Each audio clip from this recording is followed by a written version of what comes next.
Okay, hey guys, welcome to yet another live. But my husband's not here this time.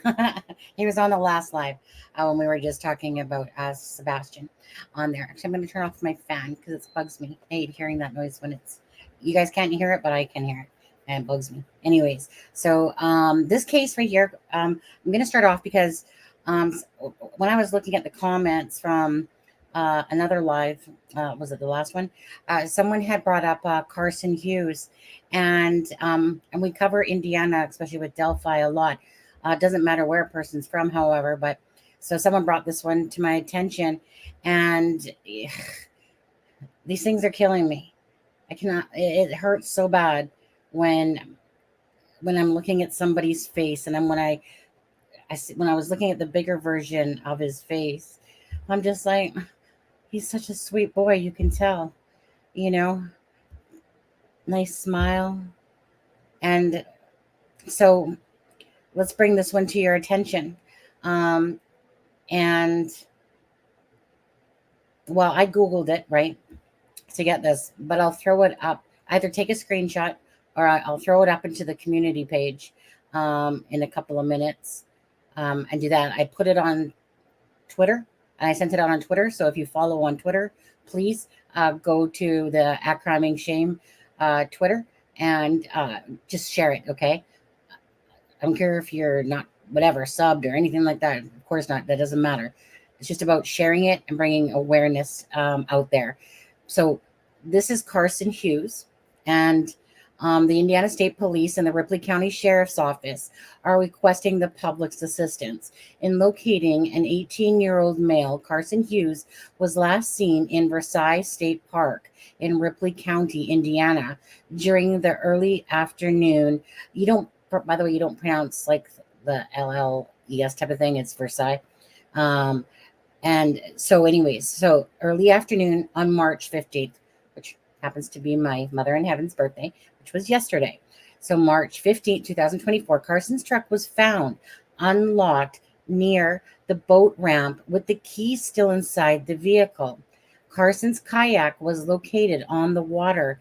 His camera and tripod were found near a pond right off Versailles Lake. If you have any information, of course, regarding the whereabouts of Carson Hughes, please contact the Ripley's, of course, Sheriff's Department and the said number. So before we get started into Sebastian Rogers and into Riley Strain, hi guys, you're welcome. No, I mean, as soon as I looked at this picture, again, it gravitated to me right away, and I was like, oh, these are so hard. Like I was tearing up right when I looked at his picture, and I'm just staring at this person. Please, is it a water thing? Is it an abduction of some sort? But you think they would have took the tripod and stuff like that. So, they're, again, all hands on deck. Again, hit that share button if you're on the Twitter. Again, I'm just going to quickly, give me 1 second. I'm just going to quickly go share it to the community page. Let me just do that for you guys, okay? So either on Twitter, go to Twitter at Criming Shame, but let me just quickly put that image so that you guys can grab that. I like Aware, this one here, where they are always making these nice missing persons, posters, whatever you want to call them. So let's, again, it's about bringing attention and awareness. So let me pull up a quick video that I was just looking at here. I think it was this one. Come back over here. Okay, why aren't you? Oh, no, that's not it. That's the wrong one, Sonny. Okay, that's the wrong one, too. Okay, so we'll come over to this one. I'm sorry if you guys happen to see a commercial. It's not YouTube. It's on this WLWT. Okay, so I'll make it bigger. Bring Carson home. Okay. We're absolutely exhausting all resources. Okay, we need some volume, obviously, up here. Divers and our boat crewmen. And we'll start it again. Different districts, from Evansville. Why is it so low? Is it low to you guys? And then we also have several other is that better? Working with us, like I said before, the state troopers. Okay, let's go back. Go back to the start. More news now happening now. Hundreds of people are searching for a missing 18-year-old from I'm just Osgood, over here, aren't I? Indiana. Carson Hughes went missing in the Purcell State Park yesterday afternoon, where he was taking some photos. The Ripley County Sheriff's Department reports about 200 people started searching again around 8 o'clock this morning.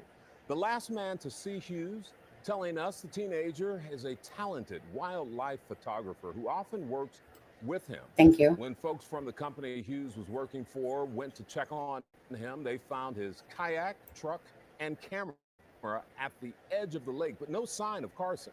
Sheriff's deputies saying it's all hands on deck now to bring Carson home.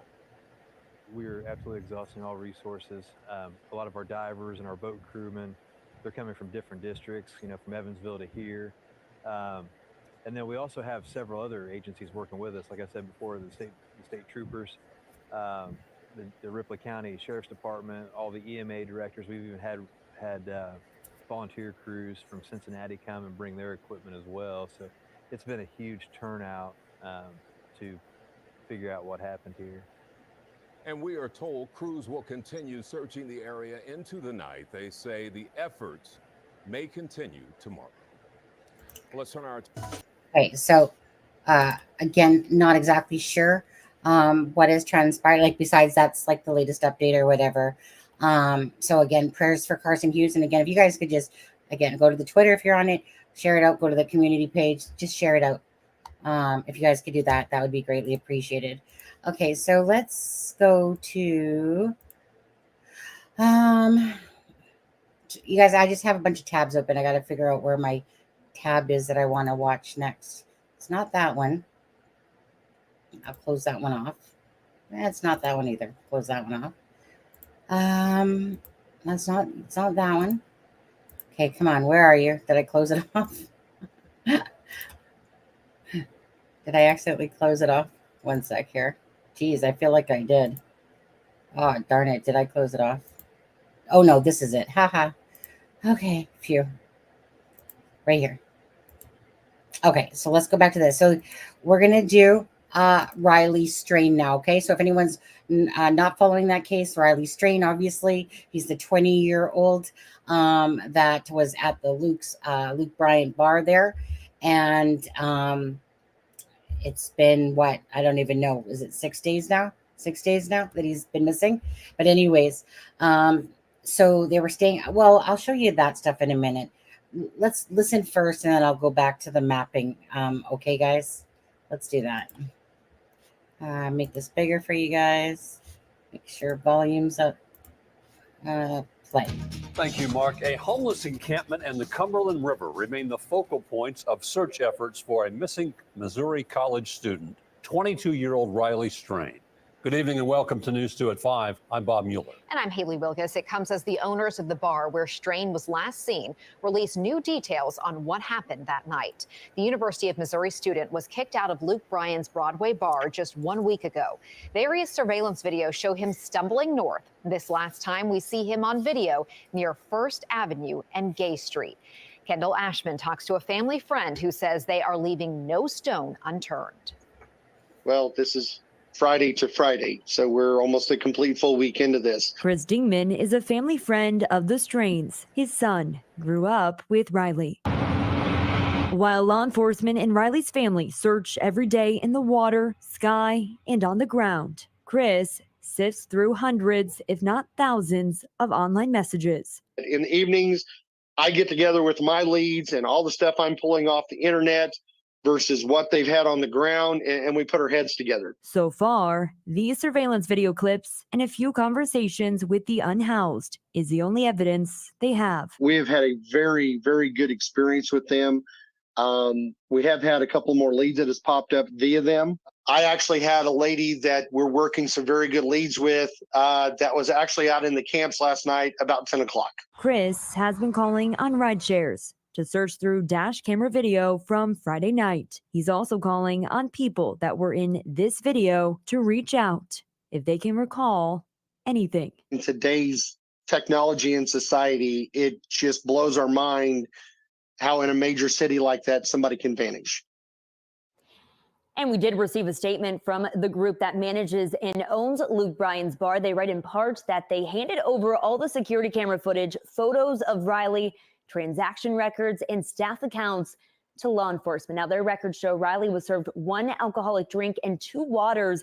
And based on conduct standards, he was escorted out of the building, followed by a friend who did not leave with Riley. Now, the family tells us the Tennessee Alcoholic Beverage Commission did reach out to them this morning. Bob. Thank you, Kendall. News 2 will have continuing coverage as officials work to locate. I suppose, or no, I wasn't on that one. Oh, I get. Sorry, guys. When you're a creator, you got all these little play buttons here, and I'm like, okay, which one did I use again?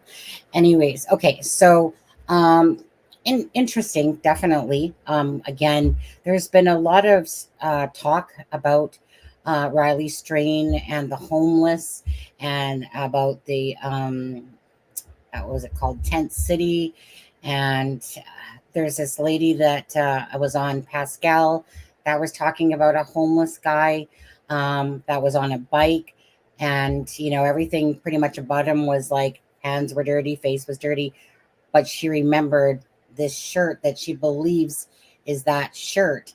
Now, Pascal, you can tell the shirt, he purchased it probably the day before, that day, who knows, to go out, because it still has the crease lines on it.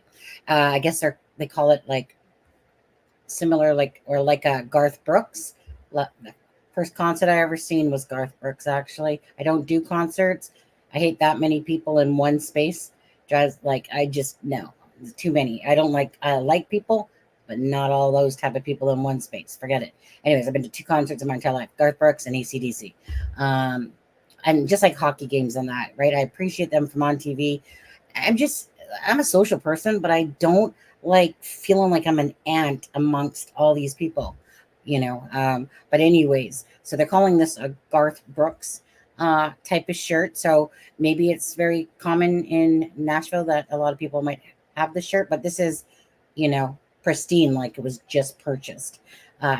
So we'll go to the mapping of that. So kind of like the LE, or police chief sheriff there, said that there's this like a person, like this lady that they're getting some good info from the one of the homeless camps there. So let me go. You guys know we're gonna go to Google Maps, guys. We're gonna be doing this. Okay, now I want you guys who aren't aware of this again, that Riley Strain and Sebastian Rogers are within a 20-minute drive of each other. So we're gonna go to the Tempo Hotel area. So let's see. Look at it. It's not that far, is it? Okay, so this right here, of course, is where they were staying. Now, just to give some of the preface that I know, was that, like the mom had said, that he had FaceTimed her, that they were talking, and that basically it's from what she said was that they were bar hopping, going to some different bars.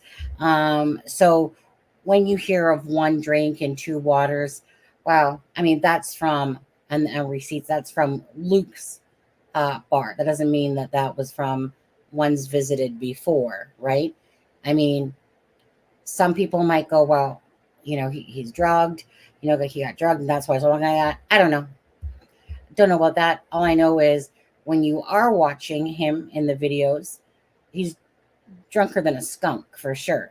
He's using the wall to hold up himself, and he's just sloshy and pretty much out of it. He's plastered from what we're seeing, in a sense. So if there's any sort of drugs involved, who knows? Okay.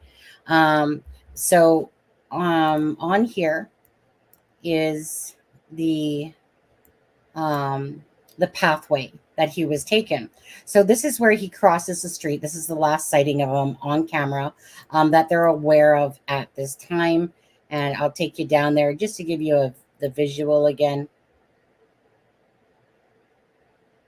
Okay, so this over here is the water, the river where they've been searching.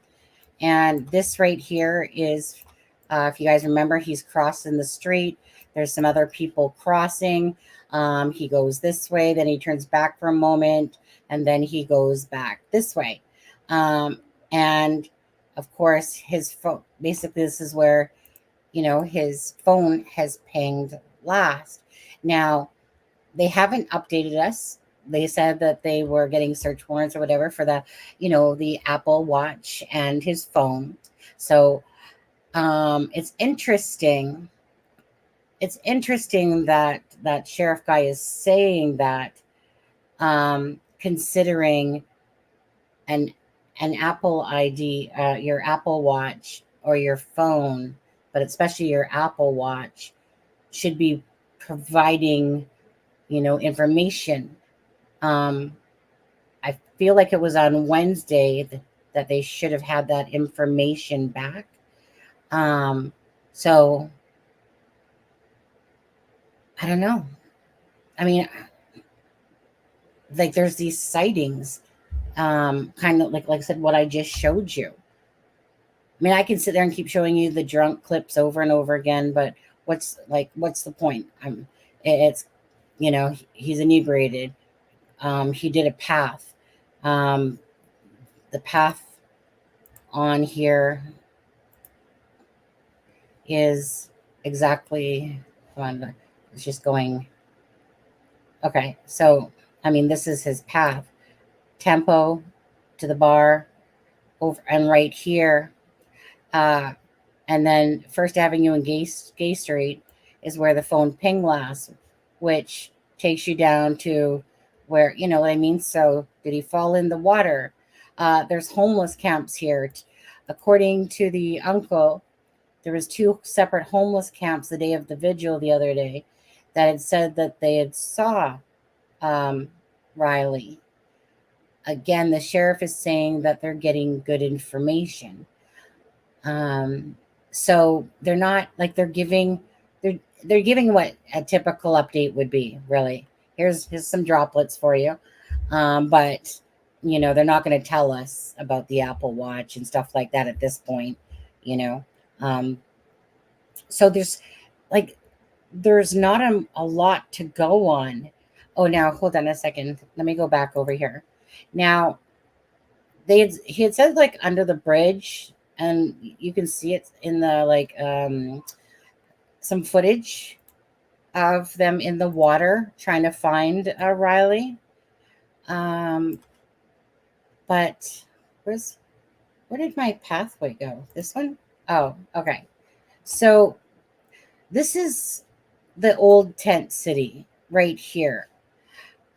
I don't exactly know where the new tent city is, because apparently this old tent city, which is about a 17-minute walk from where he is. And that's why when they said, well, that they were going to go back to look to see if maybe by chance he had doubled back, right? And gone that way. So tent city here, make this a little bit bigger for you guys.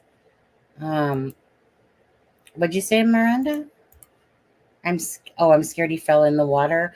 Well, that's my first thought, but it does make you ponder about, like sightings, and that when that sheriff spoke, he said like he's getting some really good information from this lady at the homeless camp or whatever.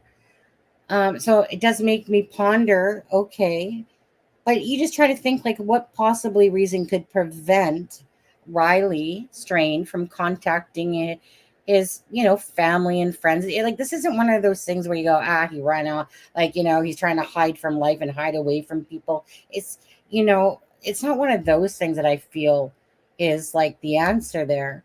Who knows what people do? They do the damnedest thing. I feel like it's the water, but it depends on, how do I say this with the most respect for Ellie. So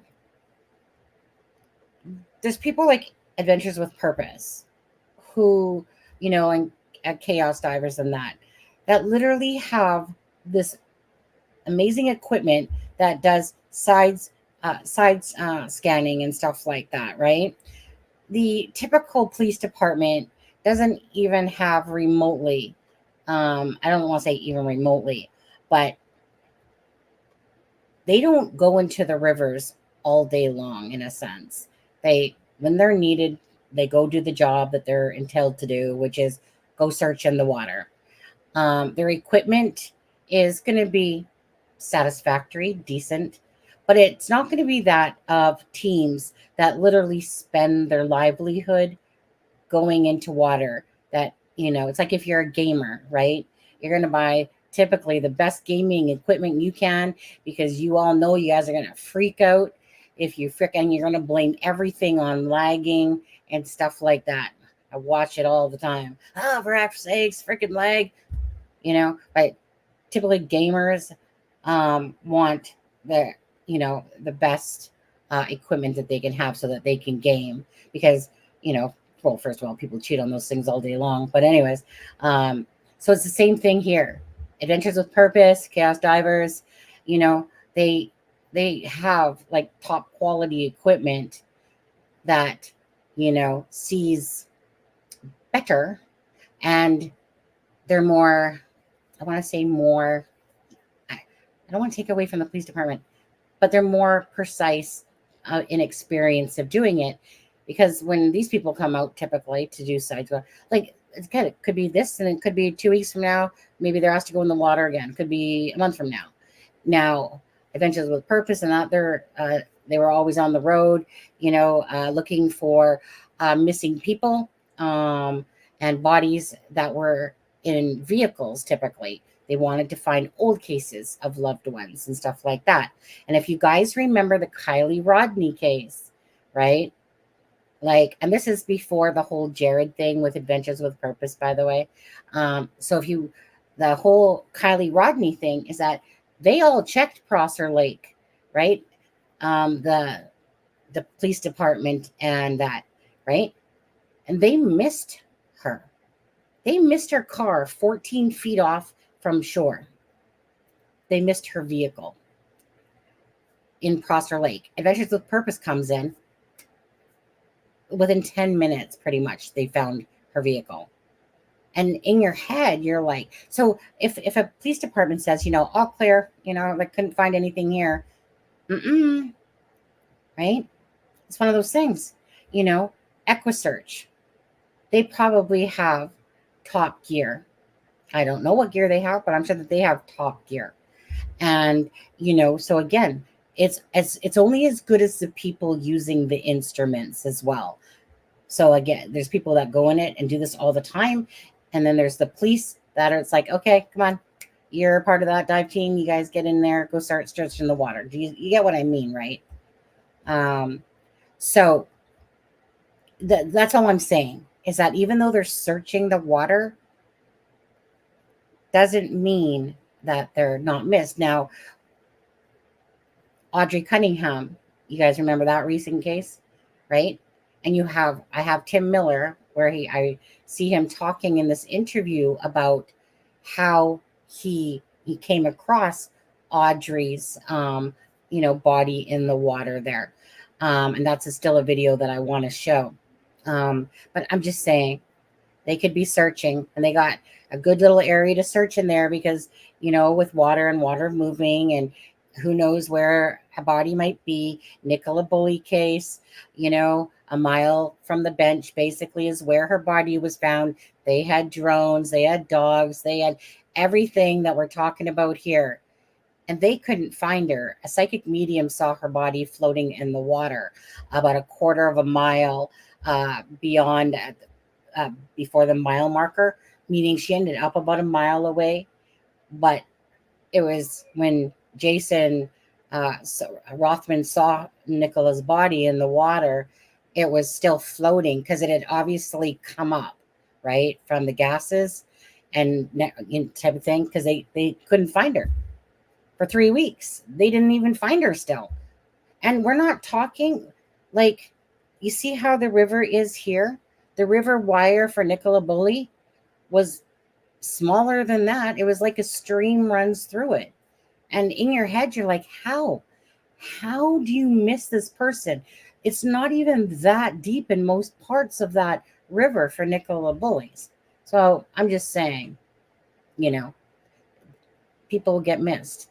And that's why it's good when, experienced crews go in there, and like Peter Falding with Nicola Bully and stuff like that, that actually have the equipment that is capable of having that side sonar that can go a good distance for sure.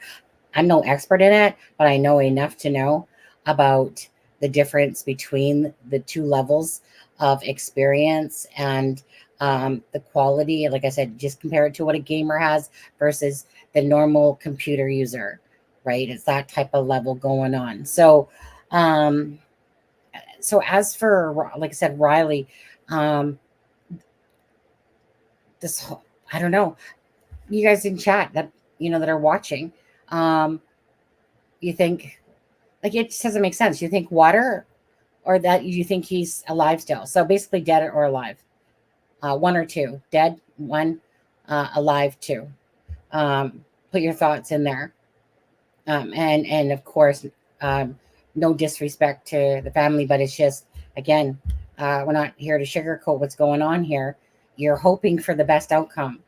But in a situation like this, why? Where did he go? Did he bonk on his head and get amnesia and can't remember nothing?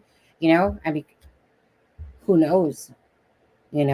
But because of his path that we're seeing, it does seem likely that, as drunk as he was, I mean, you guys saw it in part of that video, he face planted that cement pretty hard, when he's walking, because he was so inebriated,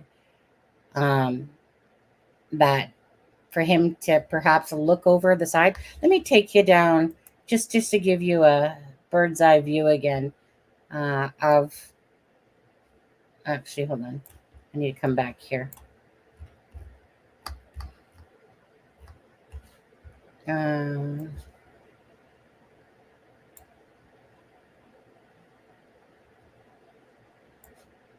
Okay, so is it really hard to fathom that he's a 6'7" guy and oops, and then into the water, and then depending on the coldness of the water, depends if the water holds you down or not, or depending how far someone can float, right? I mean, Nicola Bully. I mean, how many times did we hear from the experts?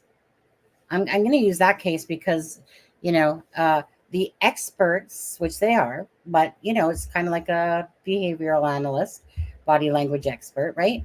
They only try to give their best analysis based on all the information at hand, right? But all these experts kept saying that, and Peter Falding, that her body should be right there, right where she fell in, pretty much. Nicola's body fell in. Really? Because that's not, who knows where it was, but they sure couldn't find it. We're talking about a stream almost. Like, and if anyone Googles the river wire, and Michael's on wire, it's like a stream that maybe goes down about 13 feet in certain parts. How does all these searchers miss a person, according to them, that her body should be right there? Nicola Bull case, most of you don't know about it that are watching right now. It's a lady that dropped off her children at school, her two girls at school. Okay, she goes on a path, takes dog for a walk, and then goes to the dog park. They have her on CCTV footage in this part and this part. But the camera that wasn't working is the camera where this bench is, where Nicola Bully's phone was found and the dog, but no Nicola Bully. And that's what, of course, when someone saw it. So it's kind of like pretty much at 9 o'clock in the morning, right? She's emailing, she's on a work phone call, she's taking her dog for a walk. And then all of a sudden, no Nicola Bully, but there's no video to capture it. Did somebody take her? Did somebody push her in? Did she fall in? My guess is that she fell in. My guess is that it was a little bit slopey for sure where the bench is to where the water is. And that she probably tripped over the dog's leash, and I always thought she conked her head on a rock and whatever. But according to the experts, right, she should have been right there because, the searchers are in the water, by mid-afternoon and they can't find her. It's the most ridiculous story. I just, from a third party, not only because obviously it's not like they're not working hard to try to find her, but when you're listening to it, you're like, shit, they didn't cordon off the area. They didn't do shit all over there in the OK. Yet they patted their backs. Oh, how great they are, which was bullshit. They sat there and they blamed TikTokers and YouTubers and everyone because you can't act the same way in the UK, first of all, okay? Social media is quite different how you do things, or you find yourself in jail pretty much. But anyways, unlike over on this side, Canada here and the US, a little bit more freedom like that. But anyways, so like I said, with the whole Nicola Bully case, they didn't cordon off the area, they didn't do nothing and whatever. But again, this area, you guys, it's not like it was huge. And then there's this like weir, about a half a mile down. And oh no, her body would never get that far. It would never make it over there, and stuff like that.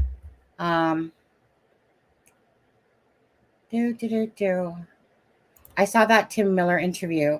He saw her for a split second and then he couldn't see her again, but knew around where she was. Yeah, I'm trying to think. I was watching it. It only had 40 views. It was like two women, if you recall, Patricia. If this one that I watched was like with two women from like the local news or something like that. Yeah. So did you guys put it? No. So water. No one really. Come on now. You guys know how to use a keypad. You guys know how to type in if you think it's water or still alive, type of thing. But I don't know. I will hold out hope for anyone, but you have to be realistic too. But because of this whole homeless camp thing, I'd like to have a more hope now than I did. But it's not looking good, right?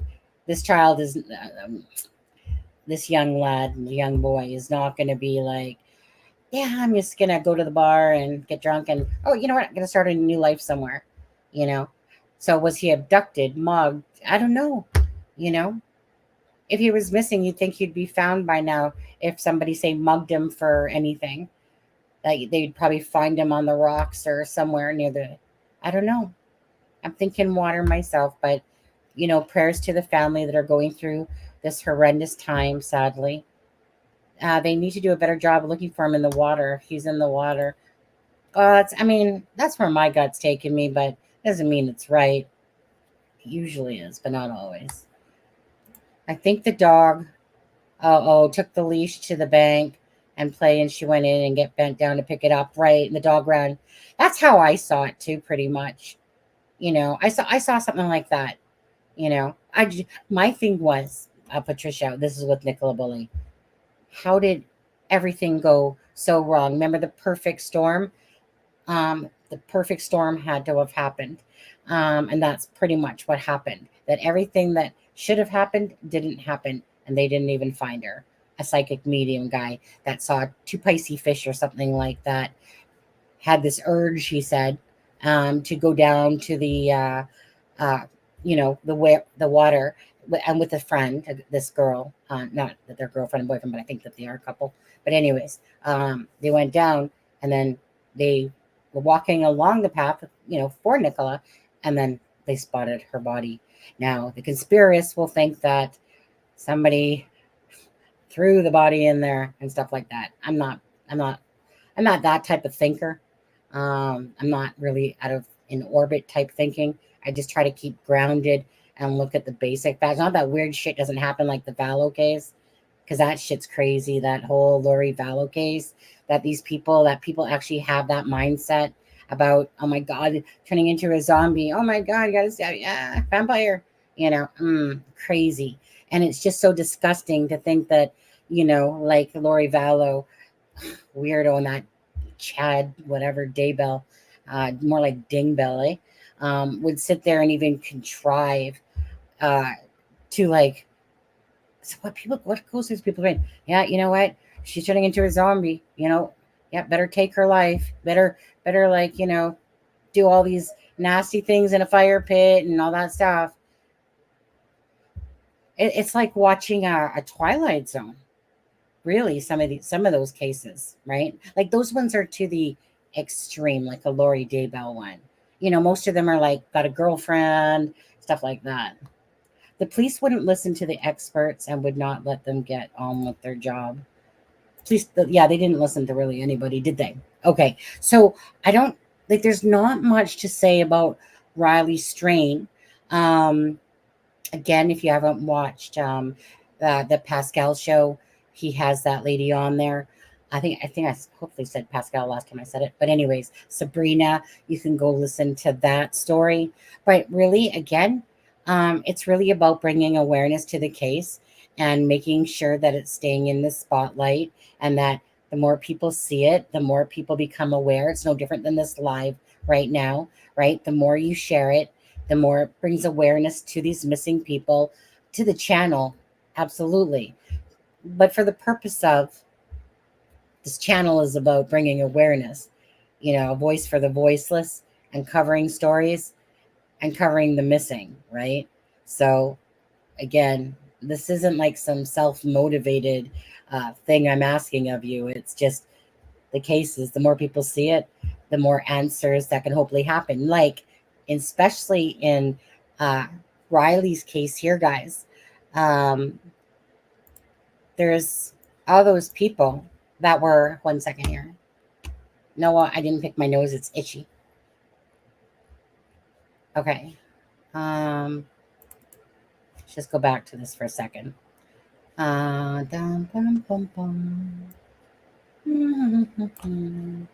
let's take off this one. We'll take off the tent city. Get that one out of there. I did I click the wrong one? No? Weird. I'm taking it off, but it's still showing it. Whatever. Okay. So right here, back to E. Sometimes Google Earth is really fun. Are we at the right spot? Yeah. Okay. So we saw a bunch of people, right? Like all right here, as he was crossing the road.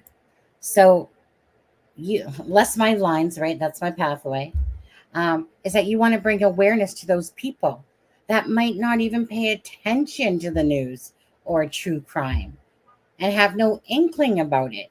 Like there are people out there that can be in the same freaking block and be like, I never heard of that story, So you never know who's going to see it, because there was tons of people, that were seen Riley, obviously, but especially at this last location, there has to be some people out there that was like, oh yeah, I saw him. Last time I saw him, he was at this point. Last time I saw him, he was at this point.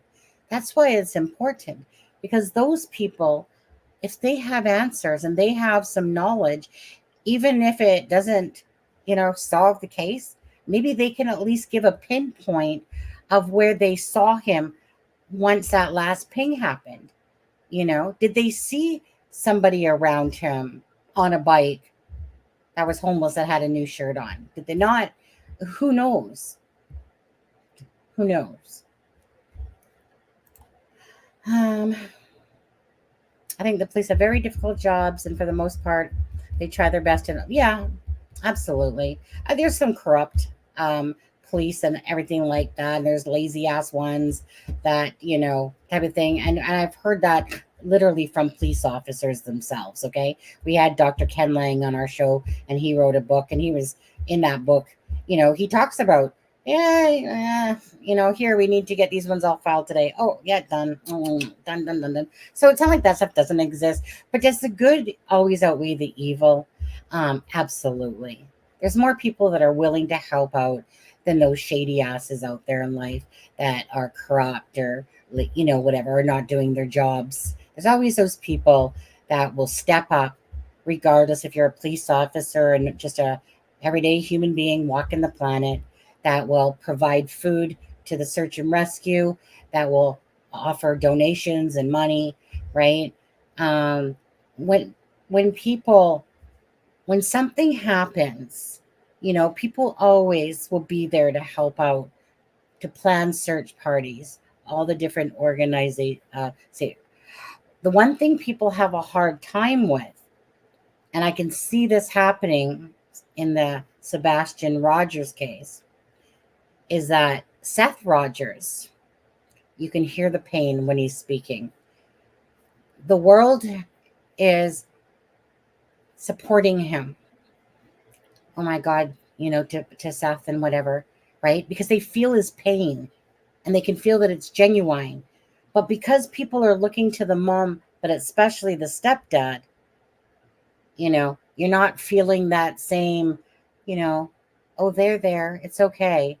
Because everyone's got Seth in this corner because he's, first of all, an officer. He has an alibi, and he has genuine sincerity in the way he's talking. Not to say, when you listen to the mom, I feel sincerity there.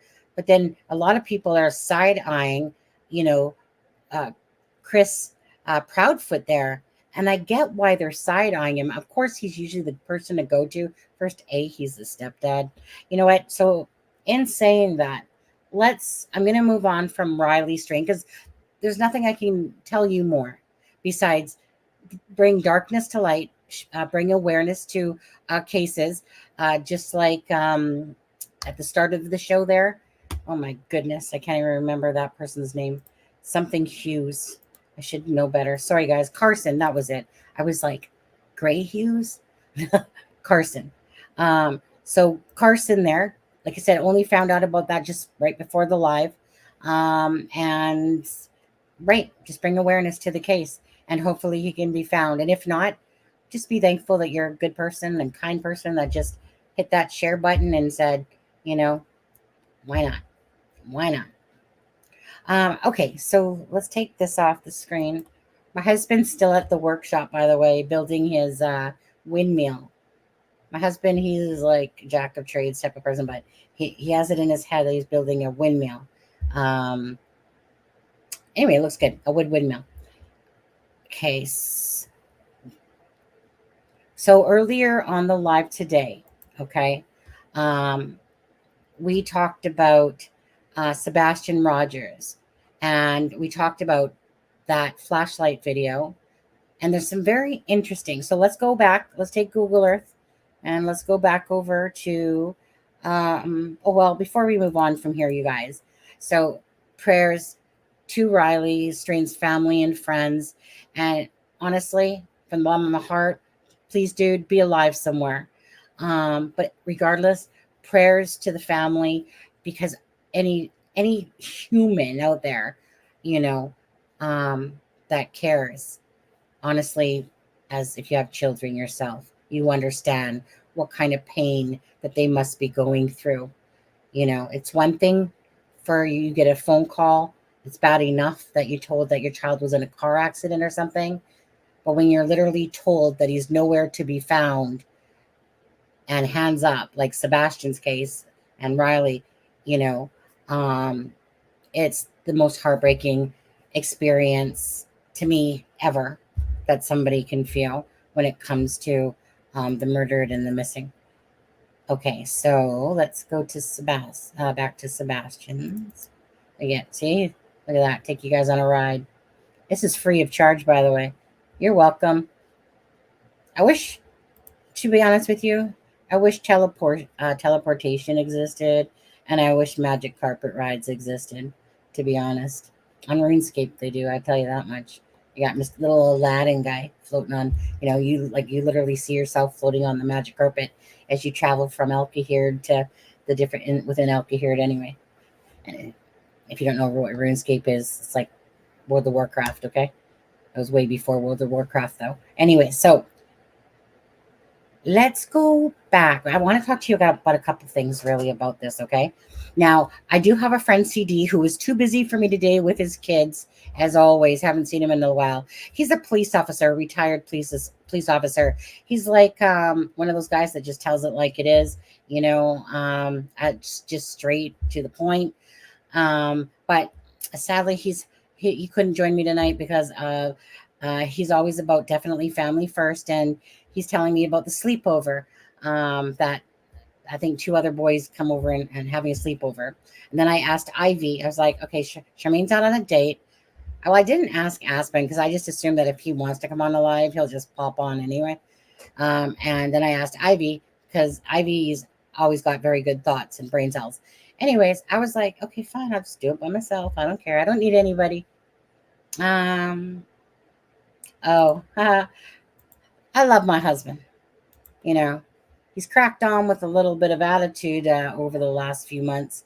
Sometimes when when you don't like your job or something like that, and it's like, a little snappy. So he actually came back and apologized. So here's a story quickly from yesterday. So we were all giddy and stuff, and we're like, he's like, do you just want to go get something to eat instead of cooking? And I'm like, okay, yeah, sure. What do you want? And I was like, well, we couldn't decide what we wanted. Anyways, he's like, McDonald's, and I'm like, oh, I'm so sick of McDonald's. But anyways, so I was like, NW, but they're right beside each other, right? So we go to McDonald's. Husband, I'm telling this story. If you're listening, then too bad for you. I'm telling it. So I've accused my husband many times. What happened to the husband I married that would never snap at me, and type of thing. But I get people have stressors. We all do it. But, it hurts my feelings, okay? And so it's kind of like, no. Remember, you treat my heart with love and care. Remember, you said to me that you didn't want anyone to ever hurt me. Well, you're hurting me, husband, because you snapped at me yesterday. Okay, so this is what happened, okay? Tell me if I'm right or if I'm right. I just want to hear that I was right on this one. No, but anyway, so we go to McDonald's, get that stuff. Then we go to the A&W so I can get a Mott's burger, eh? So the lady says something through the, speaker because it's drive-through. And my husband has an accent, but I wasn't even thinking. And the lady said, what would you like to drink? And I said, diet root beer. And my husband's like, can you not? And he looks at me, can you not? And I was like, well, I wasn't even thinking about it. Sorry. He goes, it's hard enough to hear them as it is. Usually, I'm not even going to lie. Usually when he orders a hot chocolate, you know what he gets? Oh, sorry. When he orders a white hot chocolate, you know what he gets? He gets a regular chocolate because his accent's not even that harsh. And yet, right? And so anyways, so we're not that some of you guys care, but it's okay. I'm still going to tell the story regardless. But anyways, so we're in the thing, and then he says, can you not? So, and then all of a sudden I said, well, it was a mistake. Like she said it, whatever. And I instantly went to go say diet, whatever. And he's like, well, I just want you to know that it's annoying, and it drives me crazy when you do that. And I'm like, well, first of all, I barely am in the vehicle with you because it's usually him and his brother. And I'm like, well, that's just rude because it was the way he said it, right? That I was annoying. And I'm like, excuse me, where did this dick come from? Because this dick is the one that I married, right? So my husband goes into this mode, and we're both cancers. He's like saying about Jupiter stuff. Cancers are very stubborn about certain things, right? We have the highest regard for friendship, and family and different things. And it's like, if you betray us, get the frick out of our life type of thing. And we are very loyal, right? But we're also very stubborn. You burn us, like I said, get out. But I'm wise enough and old enough to not be stuck in my ways. You learn that shit over years, right? Who's messaging me? Somebody messaged me. Yeah, it's Indeed saying, I don't need a job, Indeed, thank you. But anyways, so my husband, we do things totally different. So I will be done with an argument within a minute. All I need to hear is, I'm sorry for yelling at you. That's it. Just, I'm sorry. His attitude is, I didn't do anything wrong. I don't need to say sorry. And he'll just go quiet. It's like you could cut with a knife, right? And so you guys are getting therapy in here, okay? Just don't things not to do. So, anyways, so we only live a few minutes from said area, and silence. Now I'm all, of course, pissed off. Now I'm like, you just couldn't apologize, could you? You just couldn't. Like I'm just thinking that in my head, like you just couldn't apologize, right? So we get upstairs, and you could tell he's kind of being huffy and puffy, and I'm just like, huh, isn't that precious? I all I did was say diet, and you told me how annoying I was and whatever. Oh, do you hate me now, husband, or what? Like what's going on with your freaking attitude? Anyways, so he keeps having some, it happens about once a month. And I think it's menopausal. Menopausal. Okay. So, anyways, so I take my food into the bedroom type of thing. And I'm like, did you want to watch anything on your computer? Like sometimes we watch Gordon Ramsay, blah, blah, blah, blah, blah. And he's like, no, but we can if you want. And I was like, no, that's okay. And then I hear Ryan say, are you going to be watching whatever that show was? And of course, Steve's like, nope, because he knew if he would have said yes, he would have freaking been in shit. But anyways, so I was just like, no, I'm just going to go to the bedroom and eat. Da, da, da, da. So the whole time I'm sitting there eating, I'm just fuming inside. I'm just like how dare he blame me for being wrong? So that's why we were having this discussion in the earlier live. Remember when we were joking about it? Because it's so rare that me and my husband argue, but do not take your attitude out on me because you're in a bitch ass mood. Anyways, so he actually, I've been trying to train him. He actually, I was amazed, came into the room about 20 minutes after I was done eating. And he's like, baby, I'm sorry.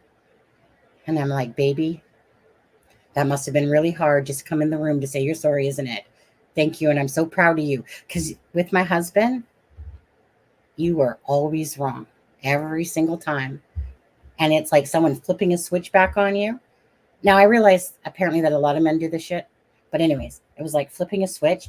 And I'm like, because I'm too wise for people when they try to pull that crap on me, I'm just like, don't even play that game.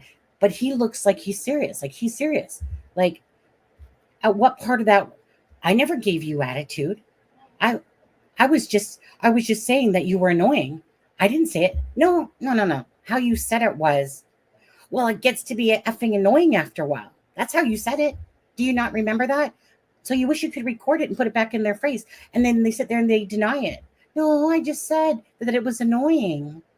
F off. It did not. But anyways, so that's why I was joking about him earlier. So that is my husband's one downfall, is that when because he always thinks that he's so right. So his way of dealing with things is that he shuts down, and I could be sitting here 8 hours and I'll never see an apology, because he's always right. And so, but that's what I believe, that's a difference between someone that's almost 55 to someone that's 34, because men don't mature as fast as females do. And so we're about 30 years old and he's 33. So we're probably well within our thing, right? It was mature of him to apologize because he's too busy telling me he'll always come back. Like I said, we hardly fight, but when we do, it's like it goes from like molehill to mountain for some reason. And it's just like we just sit there and not talk to each other. But I just try to teach him, it doesn't matter if you're right or wrong. It's stupid to argue about these things, but you don't ever take away my validity and my feelings of what I'm saying. If I said you were being rude to me, that's how it made me feel. Yes, you cannot control my emotions, but if someone literally comes up to your face and says, you're effing ugly. Oh, thank you for the compliment. Is that what you're going to say? Or are you going to say, really? That was rude. That was ignorant. So obviously my emotions are going to come back on you for the rudeness that someone just said, in a sense, right? So I am a total person that vibes off of people's words and emotions. And so if something hurts my feelings or, kind of like lighting a match, I'm just like, oh. Anyways, that's other than that, like I said, we probably argue if anything. My husband doesn't like to argue. He thinks that it should be non-existent. And I'm like, baby, okay, come on, let's get real. So all I'm saying is that he's going to be 34. I'm going to be 55. He's still a young grasshopper to me. He hasn't had my knowledge, but he's not willing never to not learn.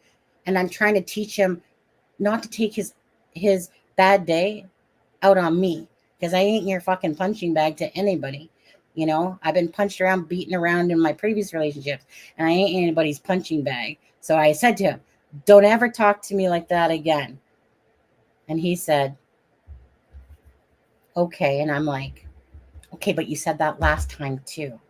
And the time before that too, but other than that, my husband, because I have I'm sure he could sit here and pick me apart as well. But that's just my personal one pet peeve is his stubborn ass British cancer side that he has. Go on with your bad self, Sonny. Popped in to say howdy real quick. Can't hear. No audio. No audio. I thought, you know what? Okay, Travis, you scared the shit right out of me here. Okay, Travis is the lawyer. We'll be on tomorrow night. He's the lawyer that joins us on the lives for the Delphi case. But when Travis said no audio, I literally had to look at the screen and my mic and go, were you guys just lip reading me the whole time? But I would think that someone would say no audio. You scared the shit out of me there. Okay. So, yes, I'm a cougar. He's a cub. Yeah. And I'm proud of it. My husband's a great man. He's more of a man than any man I've ever met, to be honest, including my father, including anybody. He's actually probably, honestly, he's the best person I've ever come across as a male. And I'm saying that not from a wife point of view, but just from a decent person, human, good guy. When you come across a good guy. There's not a father in my life, because besides they're dead. But there's not a father in my life where I went, oh, I'm looking up to you. You're so awesome and great. My husband, I respect him so much. He's a very knowledgeable, hardworking, loving, caring husband. He really is. Besides the part that I just told you. But I probably, to every one flaw of his, I probably have 5, It balances out. Okay. So I don't know why Streamlabs is sitting there. But so anyway, you guys, you're welcome for that story. That was free of charge too. I was just trying to pretend like I was like Charmaine at some movie theater thing tonight, giving you guys like a whole different moment there instead of being so heavy into all these missing people. You're welcome. Anyways, Sebastian Rogers. Let's get back to that. And so Nick Perez from Channel 5, he had messaged me back earlier, but he hasn't messaged me back to my follow-up questions that I wanted to ask him about that video footage. So he did confirm it was legit footage, the one with the flashlight in it. But I wanted to clear up what house it was from. And I'm going to play a video in a minute about that. But let's talk about Christopher Proudfoot for a minute. He himself put up a post. Well, he put up a couple posts, really. One of them said that they took polygraph tests and he passed. And I'm thinking, whoa, Summer Wells all over again. Who here in chat? I know you guys are on Twitter. Well, you guys can talk from Twitter. Who here in chat thinks that the police told him that they passed? Because as far as I know, unless that's how they do things down there in Hendersonville, usually you're not giving someone the results of the test. You're saying, thank you very much. Appreciate it. Just so you know, we have to do this for this reason, blah, blah, blah, blah, blah. I don't really, from anything I've ever heard, it's not like they sit there and they give you the results like a pregnancy does. Oh, there you go. Happy, there you go. They don't review, because I've even watched on the interrogation, when people talk about it, that, no, because even with Summer Wells, he walks out of there going, yeah, we passed. My wife failed the first time, but she passed second time. Woo, And then on the TV, the sheriff or whatever said, basically, no, we didn't say that they passed, contrary. So that's how I feel about Christopher Proudfoot. I don't know for sure, but he posted, woohoo, we both passed basically, and I'm like, dude, pretty sure that they didn't walk out there going, congratulations, you passed. Thank you. Let's do this again sometime. I just cannot see that. I can see them taking it and saying, thanking them. I just can't see them saying, they passed. So I'm just wondering if you guys felt the same way, because I've literally heard that from a documentary that I've watched from a police officer, but that doesn't mean that in small towns they don't, well, everything's good here. Yeah, you passed. Doesn't mean that it didn't happen. It's just makes me raise an eyebrow. Okay, so let's talk about Christopher Proudfoot still. Okay, and this is no shade. I'm not sitting there accusing Christopher Proudfoot of whatever. For me personally, I'm just putting out the thoughts that are going out there that I think anyone else would want to put food for thought as well. Okay, this isn't about that Christopher Proudfoot is involved and da. But Christopher. So why? Let's go back to the video. So the police put out that press conference. TBI put out that conference that said that of all of the video footage that they received so far, thank you so much for all sending it in, but none of it's of evidentiary value. So in my head, I'm thinking, wait, what? What? So this video, well, first of all, I thought the whole video thing might not be real, but it is. That's why I wanted to ask Nick. So anyways, it's legit. And I'm reading it and I'm like, well, it's not even specifically saying anything about his video, but it's saying that out of all the videos we've received so far, none of them have produced anything basically worthy of anything. So if those are 2 flashlights in the backyard, that would be very important, considering the mom said that Sebastian had taken a flashlight.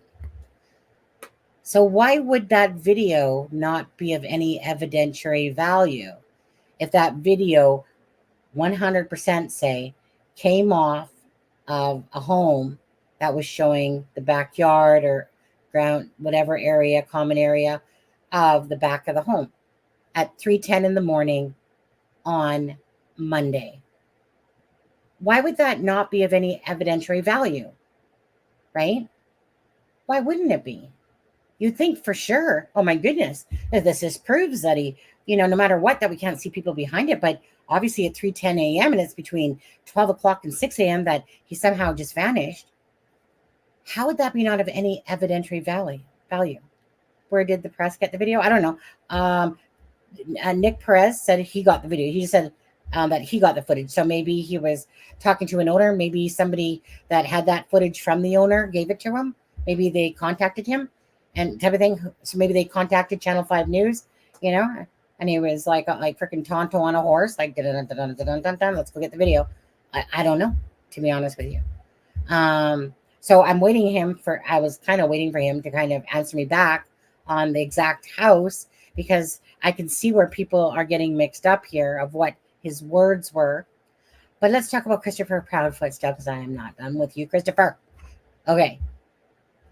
So Christopher himself says, hey, you guys out there in YouTube land and Facebook land and whatever other land, just so you know, I can't tell you what times and days that I wasn't at home, but what I can tell you is this, that it was a while before I came back home, and I only came back home because Sebastian was missing. So I think to myself, but he says he's not allowed to talk about that, that the police told him not to talk about that. Okay. What? So I can tell you that I haven't been home for a while, but the police said I can't talk to you about the days and times that I left. I'm sorry, but Sebastian legitly went missing that day. On like meaning was seen the last day on Sunday. So what the hell do you mean you can't? You're not allowed to talk about it. Why would they tell you you can't talk about it, and yet you're talking about it, saying that you're not home? Now, obviously, they have GPS, they have tracking, they have all that stuff. We know that. Is that why the video is not evidentiary, like a value? Because that video was just something to make like something happened, but it didn't. And hence why maybe that flashlight is heading back to the home, right? So this is going to conspiracy land. You guys, some of you people that are in conspiracies might enjoy this one. So, was Sebastian put on camera just so that they could show that he was alive? And then at nighttime at 3:10, the mom and dad, this is just, okay, this is very conspiracy, people. All right, don't even take me seriously. Well, sometimes maybe a little. And then they go there with flashlights and they're like, yeah, right? And then all of a sudden pictures of flashlight getting in, but they're saying, okay, what's bugging me is that they're saying that there's no evidentiary value to these flashlights. How would you say that? These would be the most important freaking video possible, to at least see flashlights at 3:10 on the day that he went missing between 12 to 6 when they said they were from a freaking other person's camera, like that sees the back of the house basically. I want to know what you guys think about that, because how is it that he's not supposed to talk about his time, but just so you know, so there's, what's up with that? Like I'm maybe I'm connecting the two wrongly here, but the dude literally posts that he's not allowed to talk about time of dates. But just so you know, just so you guys all know, just so we're clear that I was not home for a while. Let me just express that, a while, until Sebastian went missing. You know, I'm not supposed to talk about it though. Just a while, just so that you guys can get me on a better note, you know, and start believing me more. No offense, Christopher Proudfoot, but I get why people are kind of, you know, looking at you with a side stinker eye for sure. Just saying. Don't tell me to forget about the flashlight. This is my channel, and I'll talk about whatever I want. Why do you want me to forget about the flashlight? Why do you so badly want me to forget? I don't want to forget about the flashlight. Flashlight's important. It's either important because they perhaps lied about the flashlight, or it's important because it actually, he did take the flashlight. Why do they told us about two things. Why do you keep telling me to say that? At the mom's, okay, hold on. It was said at the start that the mom put Seb to bed. She didn't put him to bed. She didn't put him to bed. She told him to go to bed. I was talking to Chris as he was driving back. Who said that? That was not said. Like, where did you hear that from? Because that was not said at all. That of any of the interviews I've watched, has anyone else heard that? He did not say that. Right, exactly. People said that. So again, that's exactly. So unless you can point out to me exactly where that was said, because the only time that was really talked about was in the Duchess interview. So that's what I'm saying, Patricia, right? Is that's someone getting something wrong and putting out that information. Like, the mom is distracting from the truth with the silly little things in the flashlight to you. But that's to you, right? So that's what I'm saying. Don't tell me to stop talking about the flashlight, because I have my opinions. You have your opinions. And I'm not trying to shade you here, Patricia, because I respect the fact that you have your opinions. But I don't want to be told to stop talking about the flashlight, because you just literally got your information wrong right there by saying that, first of all, she put him to bed. And secondly, that she was talking to him while driving back. That was not said at all. And if anyone wants to listen to exactly what was said, we just got to go to the Duchess, because that's the only time that it was really that it was talked about, was on the Duchess, when Christopher Proudfoot said that She said that she had told him to go to bed. In a presser, no, that's not true. That is, I'm sorry, but unless you show me proof, that is not true. No one has, no presser, no press release is going to sit there and say that, just so you know, that during this presser, I'm going to talk about the fact that they were, talking to each other driving. They're not going to say that. In an interview, that would be said on their part. Anyways, you find me that if you could, because like I said, I personally think you're completely wrong on that. Absolutely. Because I've listened to the Duchess. That's the only time that it's been talked about. But if you can show me, Patricia, I'm more than willing to take a look at it. So to be fair play. Okay. So I don't want to put out any false information. And that's why you guys can go watch the 3 interviews. Duchess first, the interview on WSMR, and then the Facebook one that Nick showed on his thing. They did 3 interviews. Seth, is that my husband? Husband? I heard the door. Not sure if that's my husband. 1 second. Let me sorry, it's going to take a minute there. But hey, the flashlight is, okay, but to you, that's it. That's what I'm saying, Patricia. You can have your thoughts. If you want to believe that the flashlight is a total distraction, absolutely. But it seems what I'm taking from this, Patricia, is that you're getting annoyed by me, and this is my channel, that I'm talking about a flashlight because it's irritating you, because you feel like the flashlight is a distraction. And I think that the flashlight's important. 1 second. Just gotta, so I'm not going to apologize. I mean, like I said, I totally respect you as a person. Oh, my husband is home, but I'm not going to apologize for bringing up the flashlight. So however someone wants to deem the flashlight, they can. There's 2 things that they talked about: a flashlight, the shoes. No, sorry, 3 things. Hi, honey. Just quickly. Yeah.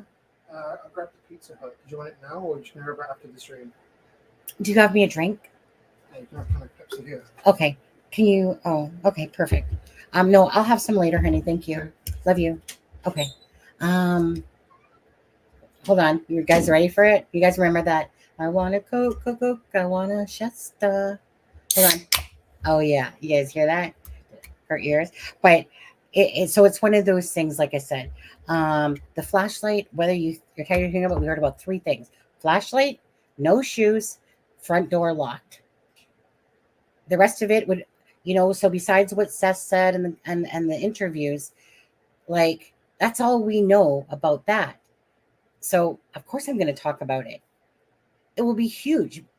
But if the police have said that there's no evidentiary value to those flashlights in that video or to that video, then you go back to, wait a second, was that a distraction? Well, that's the thing. We all, like I said, it's really depending, Patricia, how we are looking at the case. I might be looking at it to the left. You might be looking at it to the right. And you might think it's not important, and I might deem it as important. It might be a distraction. It might not be a distraction. It's all about looking at the whole picture. No, I know you didn't mean any offense, and I'm not trying to sit there and like call you out on the live. I'm just talking to you and letting you know that, like, to me, that was important. But now when they put out the presser about that footage has no evidentiary value, and you have Christopher who's being looked at because he's told not to talk about his days that he went to work and left. Why would that be? Yeah. Why would that be? This is where I like your guys' thoughts too, right? So Patricia might say, well, that's because it's a distraction, and they absolutely had something to do with Sebastian's disappearance. and that was just the distraction. Maybe not. The police officer, my police officer friend, he's not overly buying it either. He says he has a friend that has a autistic child, and I haven't read fully what he said in our group chat, but that's why I wanted him to come on tonight, because I like the different perspectives. It doesn't mean I'm going to agree with you, but I like hearing them out because something might flip my mind. But I want to say something too about this, because you guys know I always stumble over this. Cluminati. Oh, I think I said it right. Okay, so you guys know Cluminati's channel. Okay, if you don't, you should know it, because they're doing boots on the ground. If you guys haven't seen today's live, I got to listen to a little bit of it, not very much, because I was creating another live of my own. They were down here. I think that they were looking at the construction site. Hold on a second. Let's pause for this commercial break. Pepsi, you should really get me to sponsor you guys. You should pay me to show this can right now. And it's diet. Hold on. Yeah, it's diet. That is diet, right? Yeah, 0. Pepsi 0. Okay. Anyways, so they were down there, and guess who? Guess who they see? Guess who they see? Seth Rogers. Right? Now, you guys all know yesterday Robin Rogers was in the house, and I already looked. There's a Robin Rogers already. I've seen her on Messenger. She's legit. You'd have to be a pretty shitty person to pretend like you're one of the victims' families in this world. But there are shitty people out there like that. But anyways, so they were, I think, at the construction site, I believe it was, they said, because her title was Seth Rogers gave me a reality check. Okay. Well, I had my reality check in Delphi. And this is before I was even overly involved in true crime. I was watching these creators. They were calling out everybody under the sun in Delphi. There's a list about 90 suspects long for the Delphi, if not 120 by now, to be honest. So anyways, I'm paying attention to Delphi, and I'm not going to lie. Okay, I know everyone claims this shit sometimes, but I felt like the frickin' Jupiter stars, like my husband said, probably Pisces, were in line or something, because I was focusing on the Suzanne Morphew case. I was exhausted, tired. I went over to Delphi, and it was said that Garrett Kurtz worked on Ron Logan's land, if anyone's following Delphi, right? And so Gonzo is telling me about this, and I'm like, really? So this guy that's already murdered 2 other people, he had something probably to do with this, because how coincidental would it be? So I'm sitting there with my magnifying glass, right? Thinking I'm just a rookie. My magnifying glass, trying to think, you know what? We can't make out the guy's face. Well, maybe I can make out if there's some markings on his face through the video, right? That can define maybe possibly who it is. Anyways, let me cut this story a little short. I was like, Katie, you're the BG and you know it. Now, I'm not saying that you killed those girls, but you're definitely on the bridge. I'll tell you why, because I did my due diligence and I freaking stared at these pictures 1,000 times. You're Garrett Kurtz's friend. Everyone's sitting there saying that Garrett Kurtz, that this person knows, this person knows. Oh, would it be shocking if Garrett Kurtz's best friend was on the bridge, for Abby and Libby? No, right? Okay. Richard Allen's arrested. Who the F is Richard Allen? What the fuck, right? Who the fuck is Richard Allen? And sorry for swearing. Not really, actually. I don't overly swear, but sometimes I do. Depends how I'm feeling feisty inside. Anyways, so who the fuck is Richard Allen? He ain't on no list. Nobody's ever talked about him before. Who the hell is this guy? So I messaged Katie's girlfriend. By the way, I've heard somebody's been arrested for Delphi. Do you know if KD's been arrested? Nope. Oh. That's when I learned about Richard Allen. So I'm calling out this dude. Now, don't get me wrong. he's not exactly an upstanding citizen. But I was so convinced through all my hard work, because I'm not that person to sit there like some people and they just go, oh, this person's a murderer, this person. I don't do stuff like that. But in this particular case, I was convinced that everyone was stupid and couldn't figure out who it was. And then Sunny comes along on her freaking white horse and goes, I think pretty sure I've solved it through this clue and that person saying that and this. Here, you know what? Let me just lay it out for you, okay, Ellie? Obviously you guys couldn't solve shit in 7 years. Let me just help. Well, this is about 6-year point. Let me just help you out because I did my due diligence. Well, pie in my effing face. I'll tell you that much. So here I am talking about Katie being the BG. Not that he was a killer, just the BG. But it's the damage you can do to somebody. Like poor Pat Brown in Delphi. Like that guy has been wrong. Now, I don't care what the other people do. I just am concerned what I do. And that was my first lesson in never sit there and say that you're 100% sure that this person did it. Right, Barry Morphew? Wink. Right, OJ? Wink, wink. Okay. But anyways, that was my moment that I was like, you know what? I'm not going to be doing that ever again. Sitting there. I might think something, but more or less I look at the cases. Barry Morphew was one before Delphi, so I can, but I did Barry Morphew, yeah, okay. But anyways, that was before Delphi. So I've learned my lesson. I've made my apologies. Have I distinctly made it to KD? No, I said that apology will come once Delphi is finally over, in case it still comes about that there's all this twisted mess in there. Anyways, but I've clearly stated that I was wrong in doing that. I have no problem I'm not a egotistical person. I work hard, do things hard, and it's all done with the best intention, and I fucked up. Simple as that. So anyways, going back to Cluminati. So they see Seth Rogers, and they apparently have this moment, okay? Now, it's the fact of this. When people like yourselves in chat or watching on Twitter right now, or YouTube content creators, when you aren't in that space of something happening in your area, love you Outback, people forget about that people are all humans, including yourself. And so what Cluminati was saying was, because I only know of her channel just recently, so I don't know what she said about accusing people or whatever.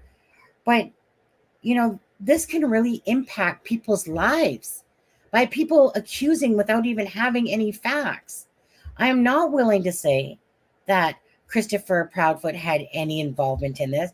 I'm not willing to say that any of the family had any involvement in this. What I am willing to say is what they have said, and I'm willing to discuss it, but I'm not willing to claim it, because the damage that gets done and this is okay, and I'm telling you, this is where, like I said, Cluminati is having her aha moment that I've already had.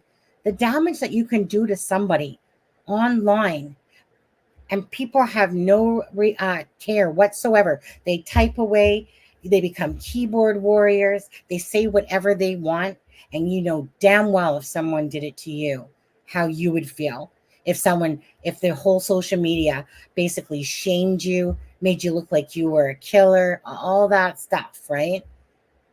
If it was done to you, you wouldn't sit there and be laughing. You'd be like, I don't care. Bullshit. When you got media and everybody breathing down your neck, you got people that don't even want to live near you, talk to you, and all that stuff. So all I'm going to say is this. I'm grateful that Cluminati had this aha moment by seeing Seth Rogers and realizing that when you meet someone, and by the way, they said like he is like so genuine and sincere and such a great guy, in the sense when they were talking to him.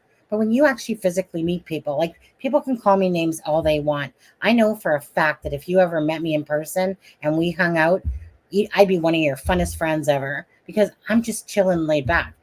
But I care about people. and I'll get defensive if people try to take away from that or create troll accounts to take away from that and stuff like that. Why?